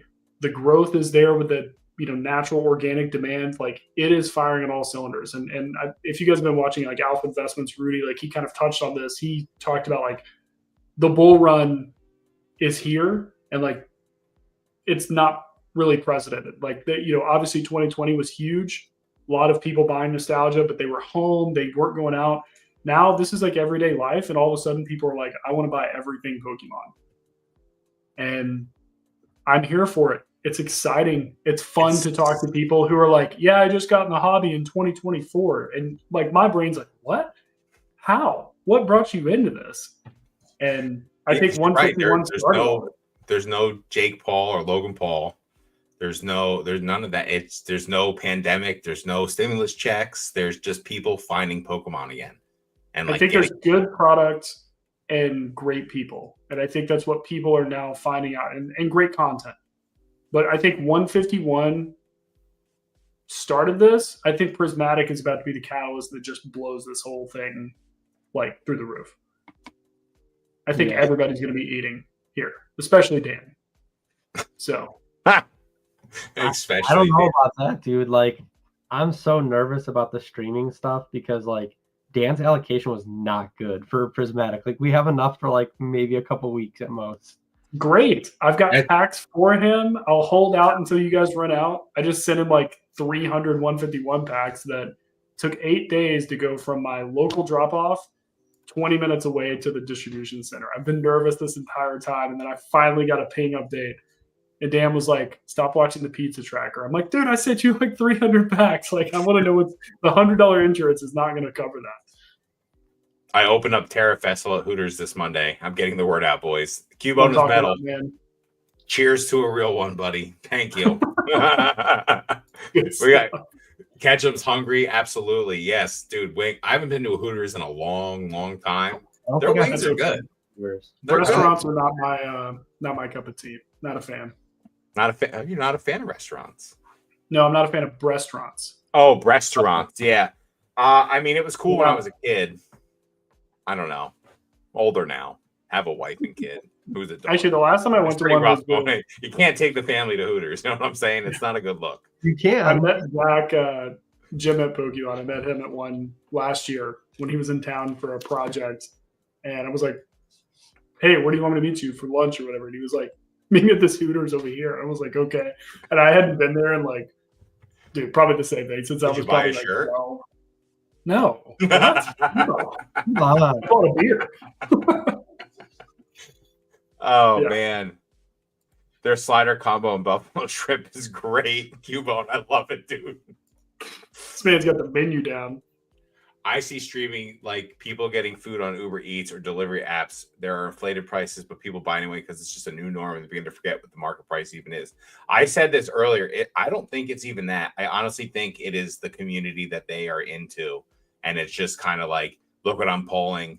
I think that draws so many more people in because we're lucky that we're in the community that we're in. A lot of people don't have this community or are afraid to join the community or afraid to put themselves out there, and whatnot is a nice, easy way to engage and have community out. Because like, wow, when I do my lives with, excuse me, when I do my, yeah, that was really loud. When I do my lives on whatnot, like there's a community of people there that are not in these lives or not in Discords or anything. And they are very engaged and excited to be in the hobby. And I think that that is a big part of it. It's just like people trying to find their spot in the world. And that's an easy way to find your spot in the world. It's simple. It's swiping. You could chat if you want. You know what I mean? Like that's what I feel like. But I agree to a certain extent with what he's saying is that it's just an easy way to consume. You don't have to go out and buy the packs. You get the dopamine hit, seeing someone open them and get amped up for you, and everyone's getting amped up for you. It's a show. You're paying for entertainment. Your packs are getting ripped at a premium. You're auctioning cards at a premium because it's entertaining. You are literally, when you do that, like Ponga is a showman when he's on there. PK is a showman. I'm showman when I'm on it. You try to be as much fun engaging as possible with these people that are on there. Like it's just what it is. I think also just to add on kind of the last thing that he said is they begin to forget what market price even is. I don't think that you can forget what you don't know. I think the market price is dictated by what people in that particular live stream are bidding, or they've set their price at. They're like, okay, here's what it is. I want to watch this guy open something now. I'm going to buy it. I don't think there is like, this amazes me. So I've met a few people who are like kind of curious about, that's funny. Jeff, I love it. I think some people are confused on when they talk market price, TCG player pricing, eBay solds. I think you're vastly overestimating the amount of work people put in to find out what this stuff costs. I like the amount of people I've met that they're like, so how do you know what this stuff costs? And they think I'm like an encyclopedia that just like knows like the prices of every PSA 10 or every raw mint card or whatever. I'm like, dude, most of these cards, I have no clue what the price is until like, when I go to grade, I'm like, is it really cheap to buy? And can I sell it for $50 at least in a 10? Like that is truly like my bare bones, bare minimum starting point of if I'm going to buy something to grade, like and send off, the PSA. And they're like, well, how do you find that? I'm like, you go to eBay solds. And I've literally had like neighbors who kind of got into this a little bit. They're like, can you show me? And I'm like, well, dude, just press sold. We're just so used to like looking this stuff up. I think we overestimate the amount that people care to look it up or take the time to do it because they go, it's just Pokemon. I want to open the pack. Oh, I lost like $20 on a pack. Oh, well. And, you find out it's like a Lost Origin pack.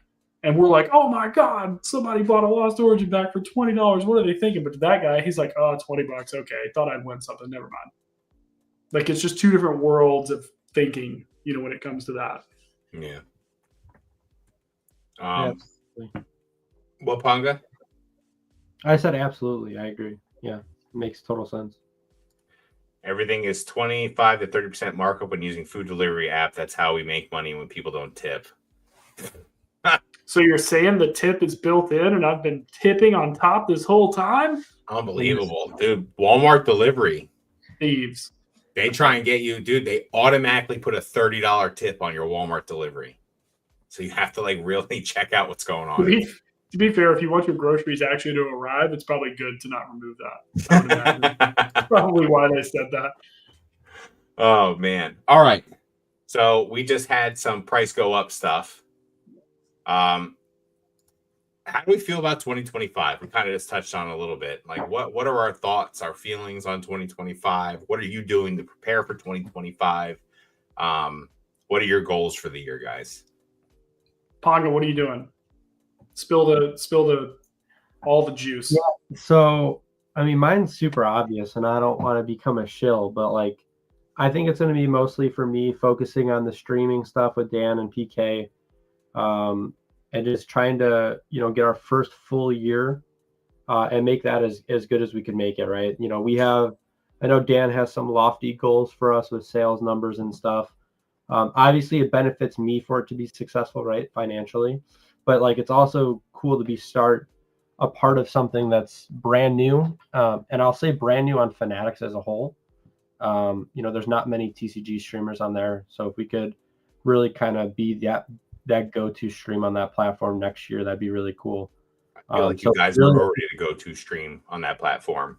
Yeah, we are, but I'm just focused on improving. Like, obviously, I'm gonna redo my whole like streaming setup during Christmas break when I'm off for work. Get like a little nice background going, so it's more of like it's more fun, right? Rather than a gray wall with a wood closet door. But yeah, so that's really what I'm focused on. Like, and to be honest with you, like, I don't do like personal flipping anymore. Most of the extra time I have goes towards the streaming stuff. And it's nice that Dan compensates us to a point where I don't feel like I have to do extra flipping. And I just inject most of that extra income directly into sealed stuff. So like we were just talking about earlier, like Pokemon Center ETBs, or I just bought a case from Dan of like Silver Tempest and Paldea Evolved, or like a Surging Sparks case when it came out, or like SV9, whatever the whatever that the pre-order is. Friends something. I forget. Yeah, some friend. Yeah, whatever it is. But like just accumulating that on like extra income rather than like my typical income. And to be honest with you, people always ask like, well, when do you sell that stuff? It's all based on feel. So I'm just gonna feel it out next year, see how I feel. Like I was saying about the Pokemon Center ETBs earlier, like it's starting to get a little too uncomfortable. But yeah, my main goal is just to make the streaming stuff as good as we can make it, and not just to benefit me, but also benefit PK, Dan, and maybe another streamer in the future as well. So if he opened up that closet, that's where it would actually just crush him. That's one of the spots in his house where there is sealed product stored. Just the closet, right? Bierski? Yeah, only one closet, especially only in that room. 100%. Wait until you find out that I thought, like, because my basement's unfinished, I thought, well, maybe it gets cold down there, right? Because I just bought this house this year, so I wasn't sure. It doesn't get cold down there, so. Cha-ching! It's gonna be Ponga's Emporium. Get your collectibles insurance for the flood. Collectibles insurance is an unnecessary risk or unnecessary expense. We're all about risk here at Catch 'em All Collectibles. Even though he like shills his collectibles insurance. No, it's it's funny. I just imagine somebody being like, "Hey, do you have like a water cup in here?" And they just open a random kitchen cabinet and there's just booster boxes like no, not that one. Then he opens it and it's like, oh, there's sealed cases of blisters. It's like, no, wait. Like I feel like that's Ponga's upstairs. It's tucked everywhere. It's in every nook and cranny in a couple rooms. I love it. Yeah, but no, like just to add on to like 2025, like the streaming stuff, sure, but like I also want to like enjoy Pokemon more. And when I say that, like I don't really enjoy like the grading and flipping aspect of Pokemon. I didn't have a PSA membership for like the past like over a year until recently. But when I say like enjoying like going to events and not vending, all that kind of stuff, because the stream does take a lot of time, so I feel like not always having to be on at events and just enjoying friends and enjoying my time a little more than I have in the past. Because typically when I go to collecticons and events and stuff like that, it's more of like, especially if you've ever seen me at an event, anyone that's watching, like I'm very focused on capturing as many sales as I can, especially Saturday and Sunday. But yeah, I'm just trying to enjoy it as much as I can next year. I love it, dude. That's freaking fantastic. What would be great is if he followed that up and he's like, and if they don't make it, that's fine. That's fine. Yeah. He's still- I'll he's just sit there trying to by go- myself. That's great. How about you, Peek? So a little bit different than what Ponga's doing. I feel like I'm in like full on scale growth mode at this point. Like it's really been like the last like 4 or 5 months. I've really put a very intentional effort into let me see how successful I can actually make this. And like it's funny because like in the past like I've been just truly like people like very much overestimate this who I've talked to that maybe don't know me or just kind of look at cards on my page. They're like, man, you're so like buying all these trophies, doing all this stuff. I'm like, dude, I've been so 1 foot in, 1 foot out, like the entirety of this time almost. Like I've made good money in the hobby, but by no means is that because of like, Nick old school Pokemon or Dan level effort. Like that's not what that is. That was just luck combined with like knowing what to buy. But these past few months have been like really me intentionally like wanting to sell to live streamers, wanting to get product for them, like literally just making sure that any seal that has a good pack breakdown, good price, like I don't care if it's like 50, 60 bucks, $150, $1,000, like as long as I can just do that and I'm just slapping labels on stuff, I am okay doing that. Because I have the time right now. So I don't know what next year will look like. We'll see. I'm going to be more than likely making a slight career adjustment for a promotion internally that will require a lot more responsibility, but and a little bit more travel, which is really the biggest thing. But I mean, right now I'm grading over 100 cards a month, which was a goal of mine that I put in place like 3 months ago, and every month I've been able to hit it. And so far it's been okay. I do have a return that's coming in tomorrow. It's my first one from New Jersey, and all of the things that people say make perfect sense to me now with how they grade. Like it's so different, dude. Are you Like, hearing this, I won't- Daniel? Daniel, are you here? Can you hear what he's saying right now? Just grade 10s, bro. Don't Yeah, send I those don't know if- 89s I didn't- to see He PSA New heard Jersey. New Jersey and instantly click out of the stream. I did not get completely wrecked, but man, what a difference is all I will say. And there's a substantial like sample size of this historically. Like it's not like my eyes got replaced. Like this is stuff that is like all pulled by me. Maybe a few like mint copies that I sit there and I zoom in on eBay and like I'll go through like 50 listings to find one mint card and then order that, whatever. But I mean, I think I've got like 100 and I don't know, between like mid last month and this month, I think I've sent out like 120 something cards at this point to be graded, which, may not sound like a lot. There's some guys who are sending out like 1,000 cards, but my buckets are full, Dan. Dan's buckets. But, when you've got people who like send off 1,000 cards, I mean, you're talking about like, $14,000 in a grading order. Like I'm not spending $140,000, $150,000 grading cards before I even sold anything. I'm just never going to be at that level. But if I'm grading for like $1,500 a month, roughly, that's kind of where I want to be. Like I want to have that amount of inventory constantly coming in.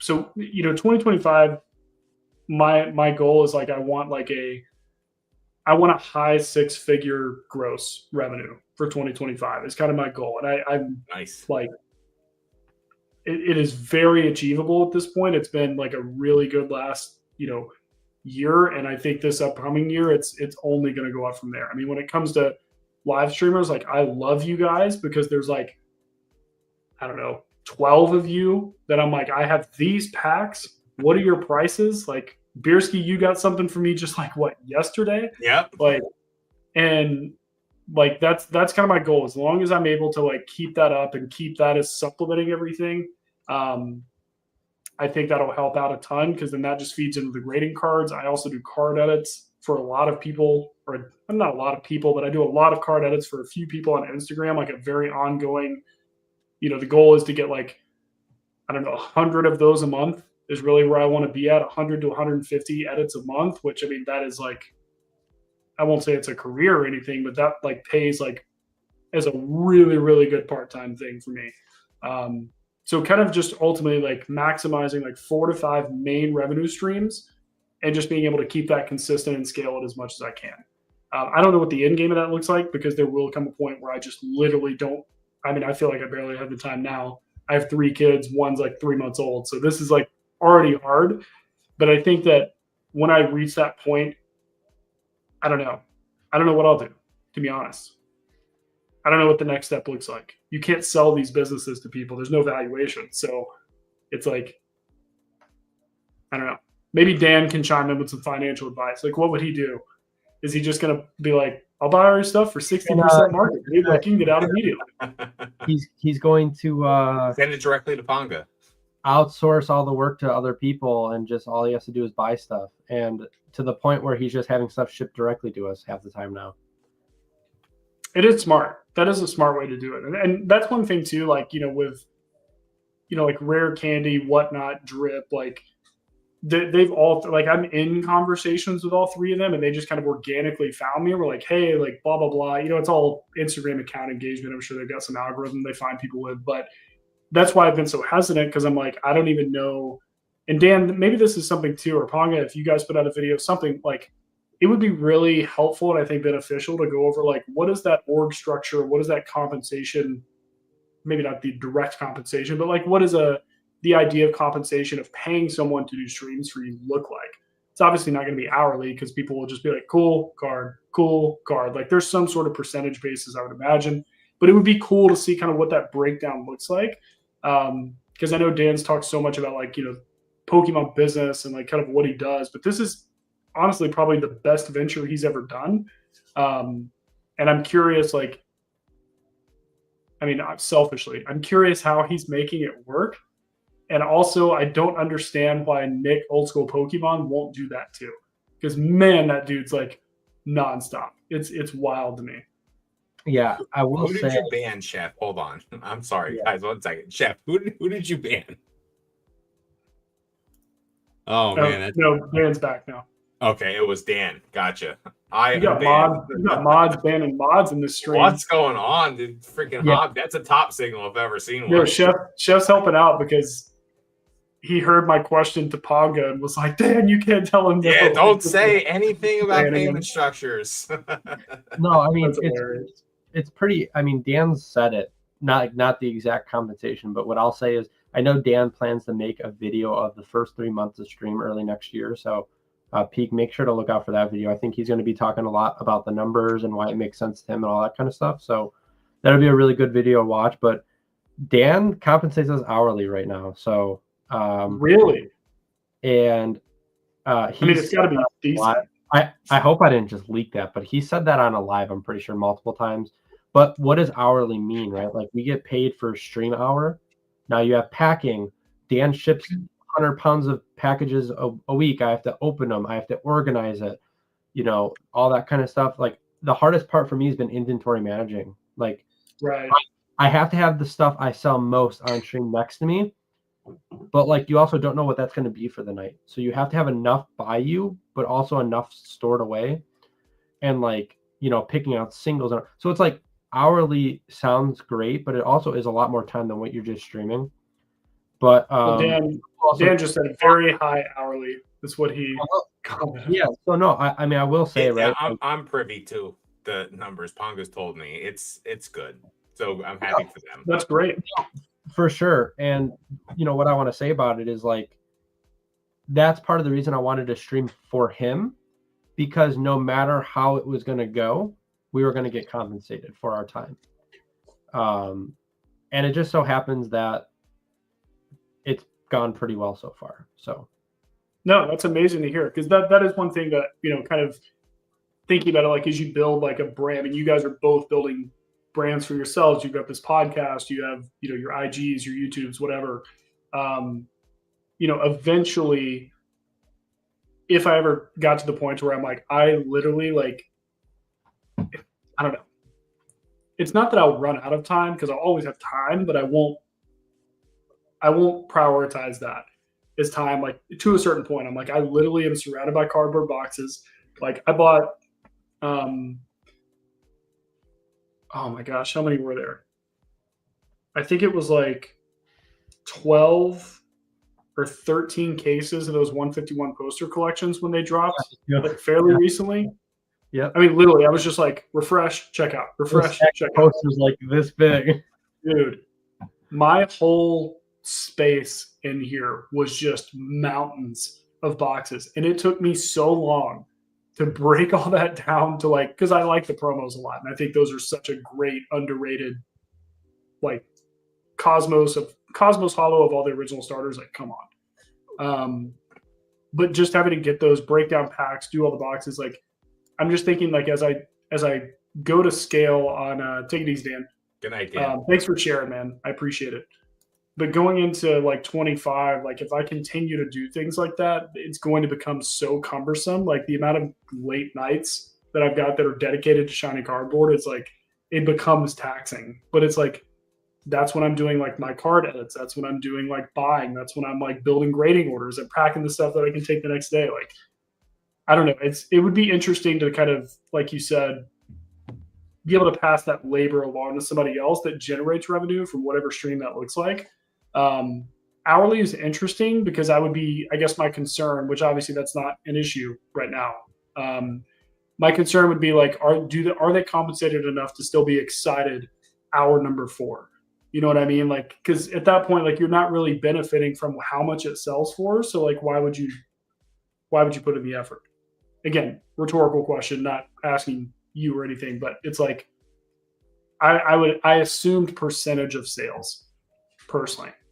It's like because you literally are like the more hyped up you get the chat, the more show you put on, the better the sales, the longer you go, the more money you make. That was my initial understanding of what that could look like. But yeah, I don't want this to turn into just streaming talk, but I think it's a very interesting conversation because there was always a set amount of time that he was going to do hourly for the time being until we got data and figured out like what made sense.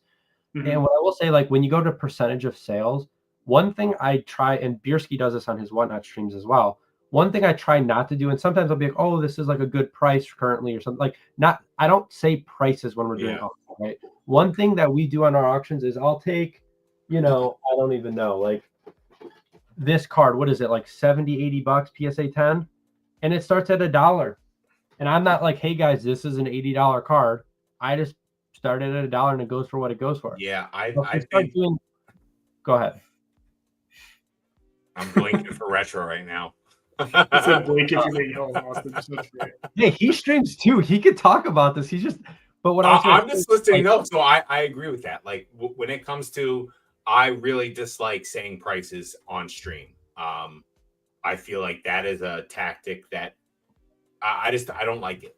Listen, I'm putting it up for $1. I know what the value is. If you don't know what the value is and you catch a lick, like you're catching a lick, and I let people know in stream, like you just caught a lick, like good for you. Like that's very awesome. I'm excited for you.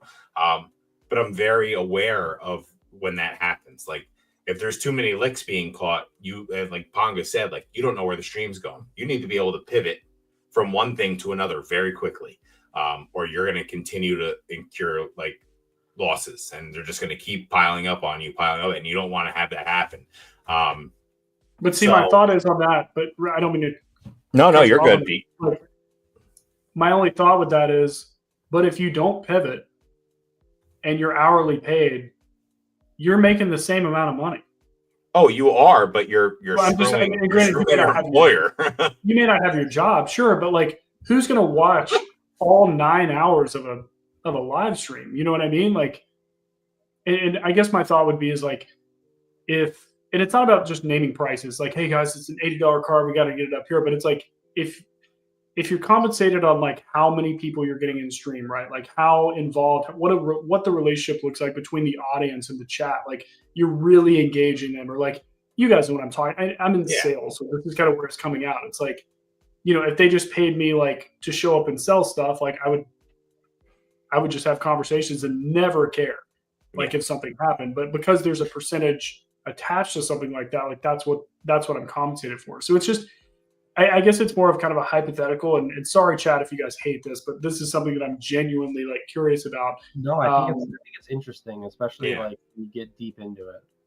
Well, I think it's going to define like our 2025. If you guys don't think this has had the most immense impact on this market, like over the course of the last like 2-3 years, like you're sadly mistaken. Like this is what has kept us sustained because of people being able, like, what else can you do Look what's that happened you over the open, past people week. pay for, and you get pumped? Like it's just not like I mean, I don't know. I can't. It's its own thing. Like there's nothing else like that as far as entertainment, unless you got guys who just buy like, hey, I'm raffling this lottery ticket for $5. Like who wants it? And you're just scratching for the jackpot. Like that's basically what it is. So I don't know. I think obviously I've turned this into an entire conversation, which my apologies, but I think for 25, I mean, I would love to be able to get to a point where I do have so much inventory that I was able to look into that, whatever rates I've got. I mean, Drip has a really awesome competitive rate. They just don't have the audience, I don't think. I mean, I haven't looked into that too much, but I don't know a lot of people on Drip. Only a couple I know. Network isn't really too relevant anymore, I don't think. Rare Candy I find really interesting, and I think that they probably, out of all the platforms, I think are going to see probably the most percentage growth, in my opinion. I think it was incredibly intelligent of Lee to launch like their scanning app that does Japanese and English. I think they're doing all the right things for this particular market. So yeah, I mean, I think that'll be the long-term goal. I didn't know the economics or the operational pieces of it. And not all of us can just be like, hey, I'm going to send 20,000 packs out in the mail today, like Mr. Dab, which props to him. I mean, what a great pioneer to be able to share all this info with us. But I watched Pongo open one of those boxes. It's insane, dude. Like even me packing up. I sent Dan like 300 packs. I sent somebody else like another 250, 270 or something like that. I'm like, dude, even finding stuff to pack that stuff in. I'm like, oh, is it going to bin the pack? Is it going to do this? Like, I had my old card saver boxes I was shoving stuff into. Like I don't know. I don't even know how to pack that stuff, honestly. So there's a lot of stuff to figure out on my end. But so far, even at 80-85% on some of these products, like it's really profitable. And especially with products like the poster collections, which are fantastic. Yeah. I mean, I had like 500 of those that I got to keep because the packs were paid for. So like there's so many different avenues that people can go like in this market. And I think that now that we're all kind of ingrained in this, like there's so much opportunity, I think, going into 2025. So I think we'll kind of have like the world as our oyster. Like what route do you want to go? And I'm just trying to kind of figure out how I'm going to be able to offload time, I guess, is my big thing. Yeah, the one thing I wanted to get a thought out earlier. It's like no matter how you compensate streamers, if you don't have the right streamers that actually care how it does, there's going to be a flawed model, right? Like bingo. So with percent based, right? And the reason I brought up that $80 card is like Dan sends like some expensive cards sometimes. So like if I'm paid percentage wise, well, I'm just going to auction off every expensive item, and who cares if it goes for 50%? Because well, I just sold a $600 card, and let's say he gives you 10%. Well, I just made $60. I don't care, right? And you could make hundreds of dollars an hour just doing that. Well, right? You can have percentage tiers, right? Yeah, like, for sure. Like yeah, it could be very 10% on anything below $50. Like 5%, 50 to 100. Like you can do 2% on something 500 up. Like I mean, there's ways to control that to where it's not just you being like, I don't care what you guys bid on this. Like there's an incentive structure that's I like a blended model where like, hey, let's guarantee X amount per hour, and then go on and crush and make money. Yeah. Because I value stability in my life, and so knowing like a decent amount that I'm going to be getting in allows me to manage my life and not have stress about it. So, well, let's say this: like right now, if you had a percentage based on what you're selling in a single stream, is it more or less than what you get paid hourly, roughly? Hypothetically. Yeah, I think it would be less. Less. Okay, that's fantastic. Yeah. So actually, it may benefit Dan to even like look into that later, because obviously you guys are on the ground up and starting. But that's also a challenge, right? Because if it's a lot less, then like at some point it doesn't even make sense for us to do it because all the packing time and all that kind of stuff. Mm-hmm. So yeah, packing ads. Well, I would feel like I would feel like an hourly compensation structure for actual labor time, right? Oh, Stream yeah. prep, I'm saying it's stream, sort of a blend, right? Like 1099 that, yeah, absolutely. But if you're like, because really what you're selling, that's what you're doing when you're streaming. yeah. If you weren't selling, then you would just have a robot arm that would slowly come up with a pack, Yep. and then it would just go away. And it would slowly come up like it would be like the sushi boats, right? It's That all like come about around having on a presence for sure. And like, yeah, being able to push product and I say to Ray, like when I talk to Ray, and I'm gonna shout out Ray because we talk about Dan so much. Shining Cards and Collectibles, check us out on Whatnot, guys. Hit us up. We stream almost every day. Terrestrial Festival is available right now. Bingo. Sure. You know, and I forgot where my freaking thought process was going there. You were talking about pushing product, having a personality, engaging chat, like really making it Oh quality. yeah, like you need to do all that stuff. And I say to Ray, like people come into those streams to buy. Like people aren't there just for willy-nilly to watch stuff. Some are, but people are there essentially to buy, and your job is to get those people to buy. Like that. So I'll get a different thought than that. People come in to see you because they see your name live. I don't think they're coming in to buy, but maybe like it's the grocery store model, dude. Like what do grocery stores do? They put milk, eggs, and everything in the very back of the store. Why? Because you walk by everything to get there, and there's a lot higher likelihood you're going to buy something. So the goal is not to necessarily guarantee everybody's coming in to buy. You just want them to show up because the likelihood of them buying is infinitely higher than if they never even join the stream. This is true. Right? So like Nick, Old School Pokemon is a prime example. His prices starting are great. They're $1. It's great. I've been on a ton of live cards from him when he first started. And I was like, you're too famous now, dude. I can't bid this because I've got market price on my computer.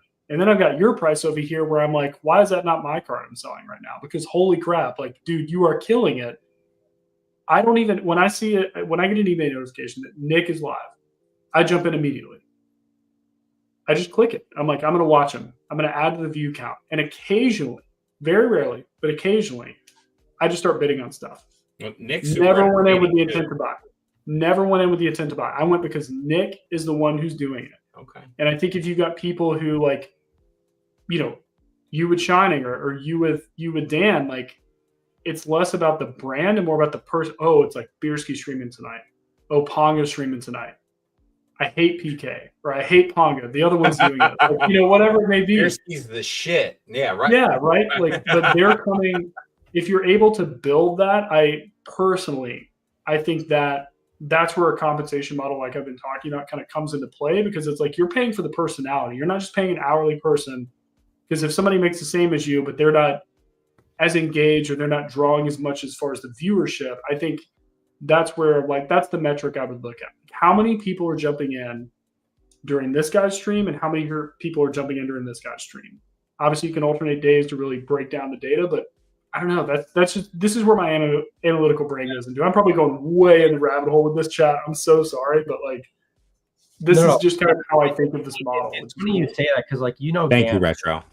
we have spreadsheets that break down your viewers, your number of items per hour, your sales per hour, how many hours you streamed, the days you streamed, all that stuff. So, like, I don't know how deep Dan's going to go with his video, and I think he might hold some back because I don't think the two of us talk about how much we make and all that kind of stuff. But sure. But yeah, it's super interesting. You know, Dan's looking at this stuff, and the reason why it's hourly, we're just gathering data. And I think me and PK both agreed when Dan offered us was like, hey, let's just do this number, gather as much data as possible, and then reassess. Yeah, let's trust each other, right? We're trusting each other, right? It's a two-way street. He's transparent with us. We tell him, hey, this didn't sell well. Hey, this sold well. Hey, we're pushing this. Hey, we opened 700 packs today, which the sales might not be as high as if you're doing $500 auctions, but the margins are probably better, right? And so it's that's what matters. Whole math equation. Yeah. Well, Dan and I like. Or sorry, go ahead, Bierski. No, sorry, Peek. You could, dude. Yeah, same thing with Ray. Like we, you know, all the numbers on Whatnot aren't available. I have his whole entire back end. I can see everything that's going on with Ray. What's put in, what's put out. Our back end right now? Yeah, we could screen share some back end right now. I got like, and the trust, like to what Ponga said about trust. like Ray trusted me to go to Collecticon with a lot of money to buy stuff. And I bought something that was kind of, now looking back, more of a risk because it's all mid-air stuff. And after streaming it for the first couple weeks, I was like, oh boy, like this is kind of hurtful because people are, you're streaming mid-air Japanese and people don't know what they're seeing. But that being said, fast forward a few more weeks, and now I'm hitting the numbers I want to hit on those cards because people know those cards are coming. So like it's all about like building that relationship with the person who's like allowing you to stream, and then letting them have the trust in you to stream that kind of stuff. Like mid-era stuff, like looking back, probably would have bought less of the mid-era stuff, but I'm happy I have it now because it brings different people into the streams and it allows people to see like I'm hitting numbers on cards that I didn't think I would hit on these cards, and it's amazing. So I'm very happy with the, with that, and it's awesome having someone trust you like that, especially like when Ray offered me the Shining Cards and Collectibles job. Like I talked to Ray, but we didn't really we talked, but like we didn't talk all that much. Like it was more like I see you. Like we talked a little bit in Charlotte in 2023. We talked in Charlotte in 2024. And like my relationship with Ray is blossomed. Like I love Ray. Like Ray's a great guy. Everything back here is essentially Ray's on this shelf. He hooked me up. So like I feel really good about that. We're doing some cool things. But like what Ponga said, like there needs to be a trust there, and a trust that you're not just going to go on the stream and submarine this guy because of you're getting paid and stuff. And it there's a lot that goes into it. Just setting the show up. And again, back to being able to pivot. You need to be able to pivot. You need to be able to move and think and what's going on and see what's going on. So, yeah, I don't know. It's just, it's a pretty cool relationship to have. And streaming has been so rewarding for me, and I've just enjoyed every second of it. And I think streaming, for me in 2025 is going to be huge. I'm really looking forward to see what streaming does for me and how it pans out and how everything works. And it's just I think, as you said, streaming is keeping a lot of this hobby afloat right now. There's so many people in like purchasing, like if you go on Whatnot, there's people in some streams, there's 400 people in some streams, like concurrent viewers. Like that's freaking insane. And those people are bidding on stuff. And like even if you just go to some of them, and like dollar cards are selling for $5 to $10. It's just insanity what's happening. It's just, if you can get a piece of that and you can do it right and not be scummy about it and not screw your customer. And that's another big thing. Like people forget, like Whatnot was dog shit for a while. Blake breaks, like all that stuff, all the gambling, blah, blah, blah, blah, blah. To stand out in that atmosphere and be known as like someone who's not doing that. Like I know Ponga, Dan, and PK really pride themselves on that. We pride ourselves on that. Shiny Cards Collectibles just want to make sure that you're giving the best product that's out there and not screwing someone. Like it's all these little things that like you're trying to think of when you're doing it. You're trying to be careful what you're saying so you're not leading people on. It's just like it's delicate, man. It's interesting. It really is. Well, it's one of the main things I've learned, not one of, but like kind of lessons, I guess, let's say, over like how long I've been in this. Because I've dealt with I've been lucky to be able to have like dealt with a lot of different variations of the hobby. So like people who are spending $1 million a year on cards, right? Like super high end. That's all their business model is like, don't talk to us unless you got something 20K or above, right? And then obviously with streaming, that's something I know a lot of people, obviously YouTube, a ton of other people who just do streams, whether they do it themselves, they work for a streamer, whatever it looks like. And then I know people who like their whole business model is literally grading cards and buying a little bit of sealed just to like ship packs off, which is interesting. So it's, going into 2025, especially for people who, may stumble across this video and like go through all this stuff, like and thinking like, what lane do I want to kind of look at? It's really interesting because, a lot of people think like these massive whales in the hobby are just like buying stuff for their collections, et cetera, right? The thing is most of these guys who are selling, or I say guys, let's say companies for example, brands, right, who are always like, here's another $50,000 sale, here's another $100,000 sale. Like, to spill the sauce a little bit, what are we, 2 hours into this now? Guys, most of these guys are buying at like 85 to 90% market of these cards, and then they're selling them. Because you've got to think what 10% on a $200,000 card is. Like, that's their business model. They just have a ton of capital they start with. They buy really expensive cards at whatever that market price is. 85% is a perfect number for them, but 90% is fairly common. And then they're making 20K off of like one card sale that takes like quite a long time to do. And then you got streamers who are literally just churning and burning heavy volume. It's all volume. Volume is the I always right use word. Nick. Old school Pokemon is a machine. The dude is basically like half printer.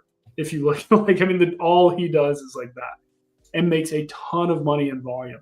And then there's guys who like, Alex of Salgenomics, big sealed guy, does box breaks occasionally, and then just does his sealed product and liquidates that, over time. All I guess I'm saying, for this upcoming year, you've got options in this hobby, which is even more exciting than anything else, because before it was like you either only graded cards, or maybe you knew that like one or two guys who maybe was in our community who did streaming or maybe started on streaming, took L's for like 4 months and then got out. And now all of these things are booming. So that going into 25 is going to be one of those things where it's less about like, what are you going to do to make money? It's more like, what are you going to choose to make money within this hobby from a financial standpoint? Again, we can all collect, blah, blah, blah, blah, right? But we're talking about like, business models, we've jumped into comp structures. Like, this is weird. But I think that like having the option of all of these things is the most exciting thing that we have going right now. And it just means the product is killing it. The demand is killing it. And I think the community is giving all that demand what it wants, and honestly can even give it more. So, yeah. Rant over on that topic. Excited for 2025, ladies and gentlemen. Very excited. It's going to be such an awesome year. It's like crazy to watch right now. The only thing I want to add is, you know what the real life hack is? Buying those poster collections, selling them to Dan. You don't have to ship them because I already have them, and then selling those packs on live. So making money twice on the same pack. He made that comment earlier, Ponga. Yeah, it's a real hack. What's funny with those is I was selling those poster collections as sealed products for a long time. And then I was like, I actually make more selling them as pack breakdowns and keeping the promos. Yeah. And luckily I did that on my largest order. I've probably bought 600 of them over the course of the last like 3 months. Like, it's an insane amount, like more sealed product than I've ever put money into. But once I kind of had pricing, it was literally just like, when's the restock? Okay, refresh checkout. Like, I mean, we all do that, right? I assume. And yeah, those are going to be interesting. I just sent, I think, oh my gosh, how many were there? 25 sets of those 3 to PSA in my most recent order. So I'll be really curious on how those come back, because I try to make them sequential. Let me know, because I have a large stack of them, and I was looking at them. I was like, even if you get a 10 or like they that liquid, like that's okay. I haven't looked at that part of it. Okay. Dude, they're the starter Pokemon at a Cosmos foil. Like, they're beautiful cards. But when those like tens of promos, like sometimes they just like sit for a little bit. But right now, they are exclusive and the most popular set we have ever seen in Pokemon, and they're the starters of Gen 1. I know. And they're Cosmos. I have a stack of them right there. Bought my first slab mags. So you can't see. Oh, you can kind of see. Those are 10s. There's 10. So this was my first sequential 10s of poster collections. And I didn't even think about how I put them in the order, in the grading order. They just came back. I was like, oh man, I got sequentials. That's awesome. So I bought slab mags for them. And these are like one of the only items, actually, yeah, one of like maybe 2 items I have on here that are Pokemon related on my actual desk. Like, I can actually do a damn thing and reach on my desk and pull something out now. They're beautiful, dude. And also, every single one of these, this is why I mainly kept them. Every one of these has swirls on the art, which is like, awesome. I was hyped, dude. I don't usually care about swirls, but I was like, all right, they're sequential, they're swirls, and they're tens. I'm gonna hold on to this now. So it'll be interesting to see what that looks like. I think there's some small to mid-sized stream teams combining is a smart move in the long run. I agree with you, Retro.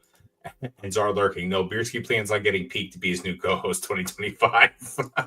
Beersky plans like I can be replaced. Just let me know. Never, Ponga. Never. I promise Ponga has infinitely more time and value to add to these conversations than I do. Are you trying to say I don't do enough? I have more time? All right, I see you. It's cool. Because you're building a brand, right? Like you're directly affecting. Listen, my business. My 250 followers on Instagram got a message directly from Whatnot asking me to stream for them. So I'm a pretty big deal. Dude, you're already there. Hey, so here's a question too. This will be my last question on streaming, I promise. Why is it, let's say Dan, and maybe this is in Dan's, apparently like it's like I'm talking about like, you know, how many average followers you're having. You're like, Dan's got a spreadsheet for that. It's like, this is why I love Dan's content, because we really think like very similarly in this. I'm an Excel brain. Why is there not one person, not Dan, I won't single him out this whole time. Let's say Ray, right? Ray's on Whatnot, 12,000 plus followers. He's crushing it. 14,000. 14 now. Okay, congrats, Ray. You're That's welcome. awesome. Thank you. Why does he not have like a Whatnot drip and a rare candy live stream going like why does he not have somebody hired to do that all in the same night, every night of the week? Why are you not on all platforms at the same time? It's a brand, right? Like, why would it be only one? It's a brand, but I think it's more or less trying to lock down one spot, and it kind of not. You don't want to spread yourself too thin. Like you want buy more at the beginning. Buy more at the beginning.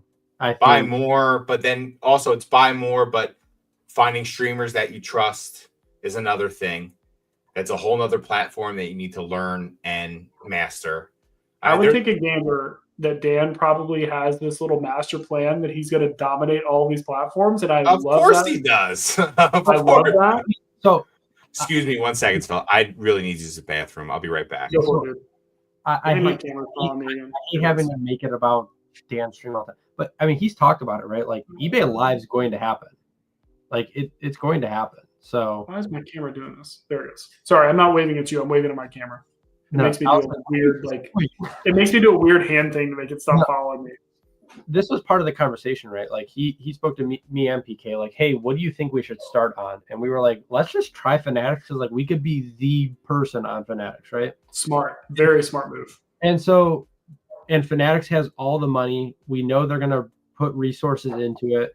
You know, they're advertising TCG. You know, the platform is mostly Pokemon or sports, but great rates eventually. I'm sure there will be a rate conversation, negotiation eventually based on the numbers you guys are doing. And he does all of his consignment stuff with Fanatics Collect, right? So it's just a good pairing, right? Yeah. But the other side of it is like one eBay Live, like that was in consideration. Dan's approved for eBay Live. He said that, right? Mm-hmm. But he didn't, and it's not even a trust thing, right? It's a company risk to him. They don't have the ability to let us log in with just our account, right? And so that's the reason. Just accounts or whatever. Yeah, exactly. And on Fanatics, I log in with my account, right? And that's, I see the back end and everything, but that's one thing with eBay Live. And I think in the long run, having multiple streams is definitely the move, especially when you're on different platforms. Hell, some people even have multiple channels running live at once for different things. Like one channel might be auctions, one channel might be rips, right? That's what I'm saying, dude. Like, why is P-Football Pete not doing this? He was on eBay Live the other day. I screenshotted it. I was like, there he is. What's he doing? But I think a lot of, especially the larger businesses in the area, if they're not already, will eventually be on multiple platforms. They have to. It amazes me that someone's not done that already. They do. Like Going Twice is on every platform, right? Well, sure. He's even on Fanatics with the, so like. I think we're still in the infancy of streaming. Sure. And people are building towards that. Like, it's not like, look at Master Set Games. He streams on Whatnot, right? That's what he's doing. Vortex breaks, streams on whatnot. They run multiple streams. Vortex runs streams Yeah, but they playing also against each other. They literally run a stream and another stream at the same deals. fucking They time, have deals. and they crush. So like people are crushing already. I do agree with you. It's going to go there, but what I came in the back end of what Ponga was saying, like you're opening up your entire world to someone, and you really need. There's trust there that you have to have. Like I can literally see all of Ray's stuff, like everything, how much was sold, what's going into his PayPal. I can see everything. Right. You need to trust someone to see that kind of stuff. Like it's not as simple as just like, oh yeah, you're a great personality, come on and stream. Like you need to know the people, vet the people, get the people set up, send them product, get them ready to stream. It's a constant thing. Like so to try, like you don't want to get too big too quick, or you're gonna kill yourself. Yeah. So you have to ramp up slowly, and even someone Yes. like Dan will tell you, and I'm sure he'll talk about it in his video, all the channels Dan has to get product. We thought we were prepared, and randomly Dan was like, I need to pay 85% on this pack because we just don't have enough.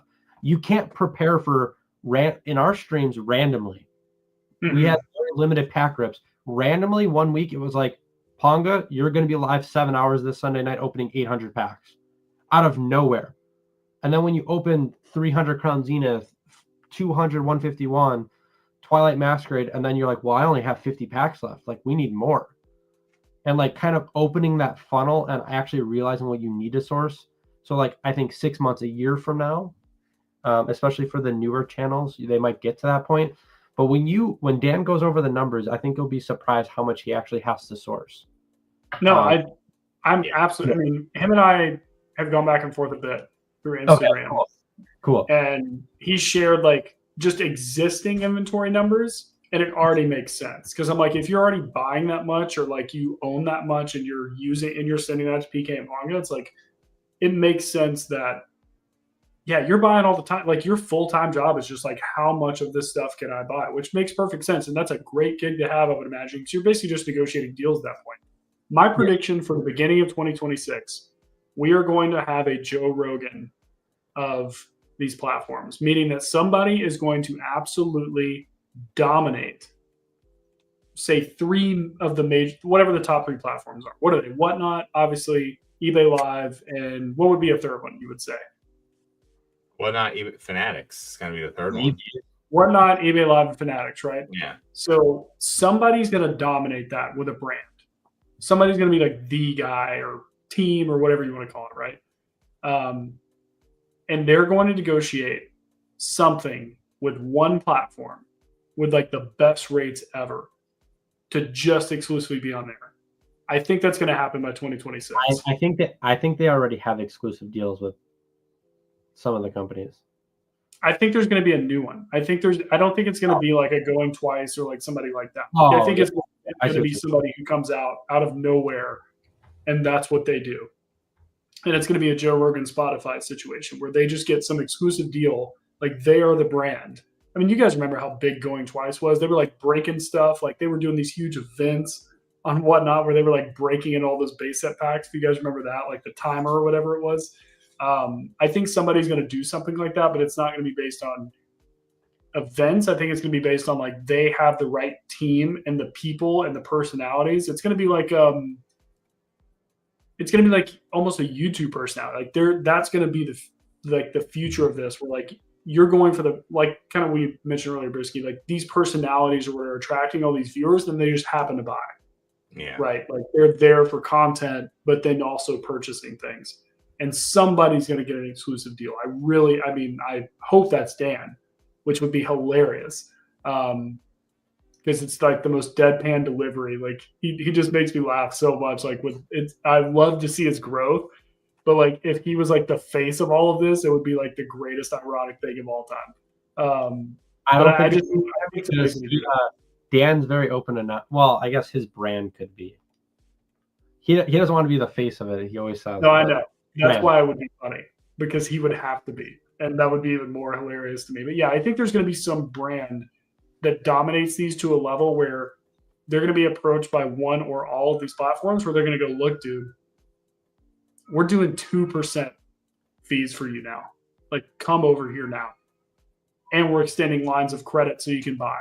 Like, there's gonna be somebody who does that. Yeah, it makes sense. I mean, some of these big accounts now are making money. Now imagine if there's like you're saying, an even bigger entity that's just like so large that they're basically the brand of that streaming platform. I mean, it just makes too much sense for the customer acquisition for them to put the resources into some brand or whatever that is. So, but if they back them and they give them a line of credit to go purchase product, I mean, can you imagine how much of a shoulder lowering deal that would be? It's like, wait, I'm going to get fronted on this by the platform I'm going to sell on, and I can just go buy. Dude, it'd be insane. Like, it's got to happen. PWCC, pre-Fanatics, did kind of their, you could leverage your cards that you bought. And a lot of people took advantage of that. And they were like one of the first people who did that, to my knowledge. I don't know of anyone else who lets you take credit on existing inventory you have for collectibles, unless you guys do. But it'll be interesting, to see. And I know we've gone on this topic a ton, and I'm sorry, but I'm sorry. I gotta say this. I need to wrap this up. I gotta be up at 4:30, and that's like 4 hours from now. I'm so sorry. No, I'm loving the conversation. I like the outside. Your 30 viewers are so disappointed. I'm sorry. I think that's what I show, right? There's 30 people watching. We got 26 right now. I appreciate everyone who's here. I do apologize. I thank you all. And Peek, I love the conversation. This is fantastic. But I do have to wrap it up, dude. I do have to give a little wrap up here. As always, we're gonna wrap up the way we always wrap up, and that's with a little bit of who's that Pokemon. So yes, we're gonna do it. Let's let me get this in here. So when we have a guest, we just put the guest on the spot. So yeah. You basically just have to guess the Pokemon. Good luck. Oh, this one's easy. Let me take this off of his face. All right, you go, Peek. We're gonna run through a couple. I never pronounce his name right, but isn't this Executor? Is that how you say his name? I don't know how to pronounce it correctly. So I just went through this with the Paradise Dracona. I think it's Executor or Executor. I don't know. I always feel like I'm messing Executor. Yeah, I'm always messing up, but that's it. You're right. So I used to say Suicide for Suicune. Dan is the only other person.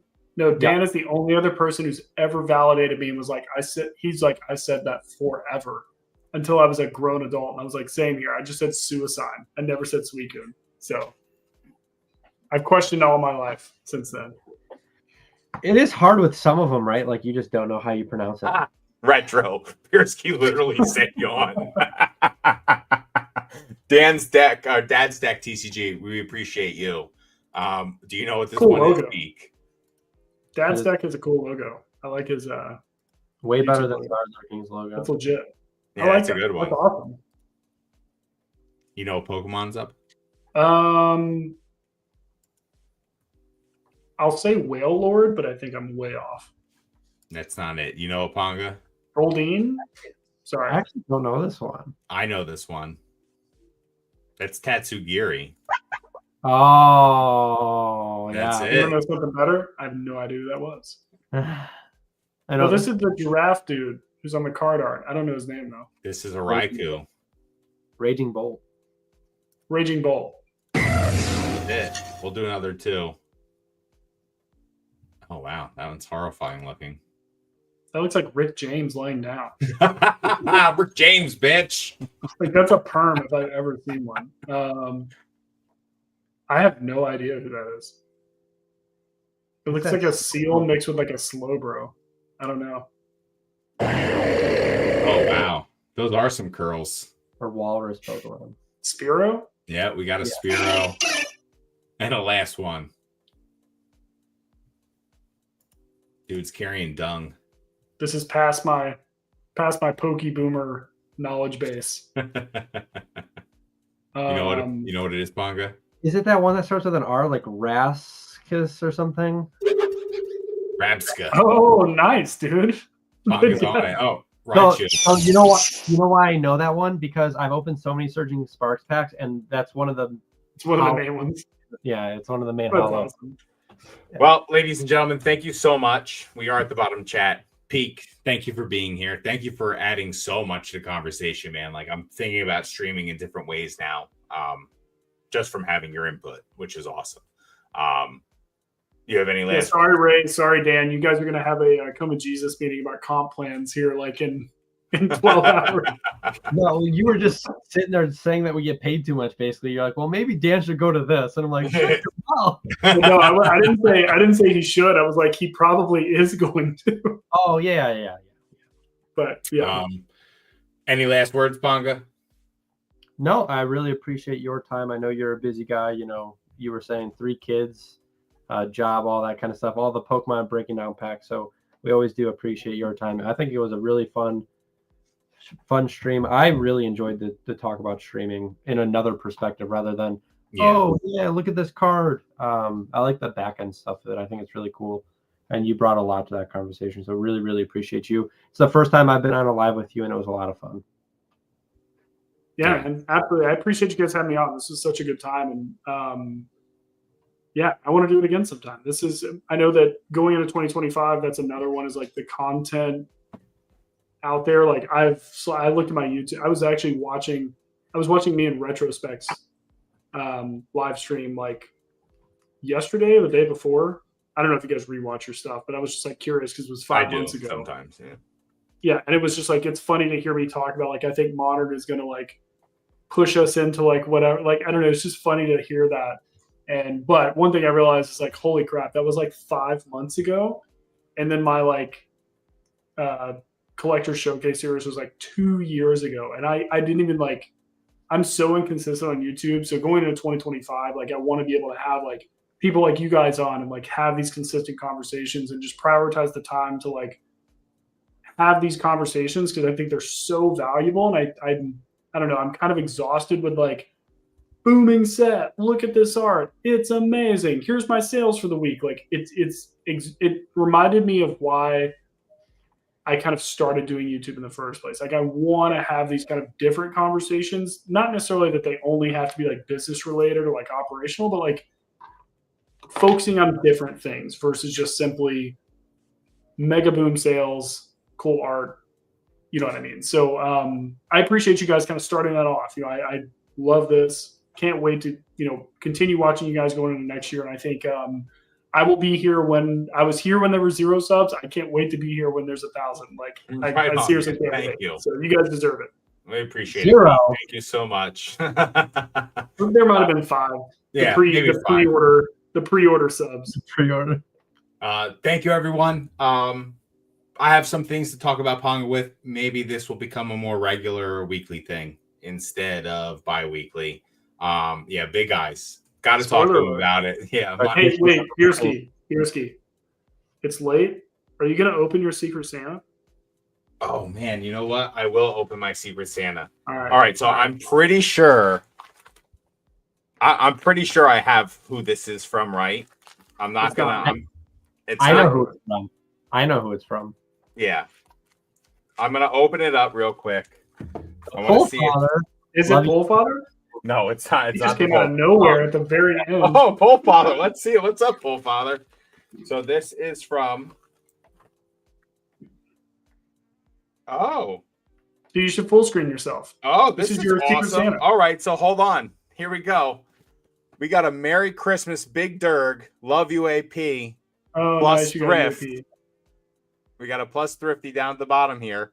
So it's a little tag team. And this card is awesome, guys. What up? That's so lit. Thank you guys so much. I really appreciate it. That's so cool. Ditto's the most awesome Pokemon of all time. Thrift and UAP. Thank you so much. So this is 2 times that UAP has sent me something for Secret Santa. Really? And yeah, I got them last year too. So thank you guys. We really appreciate it. I really appreciate it. This is awesome. Yeah, what a cool Ditto art. Right on, guys. Awesome. That's gonna go right. All right, there. I didn't want to keep you longer. I just wanted to remind you because you said you were going to. Yeah, I put it to the side because I didn't think we were gonna get there, but thank you for reminding me. All right, I appreciate everyone. Love you, Ponga. Love you, Pete. Thank you both for being here. I hope you guys have a great night. I will see you guys soon. Peace out, everyone. Also, like and subscribe if you made it this far. We got 10 tonight. Let's keep it going. Cheers.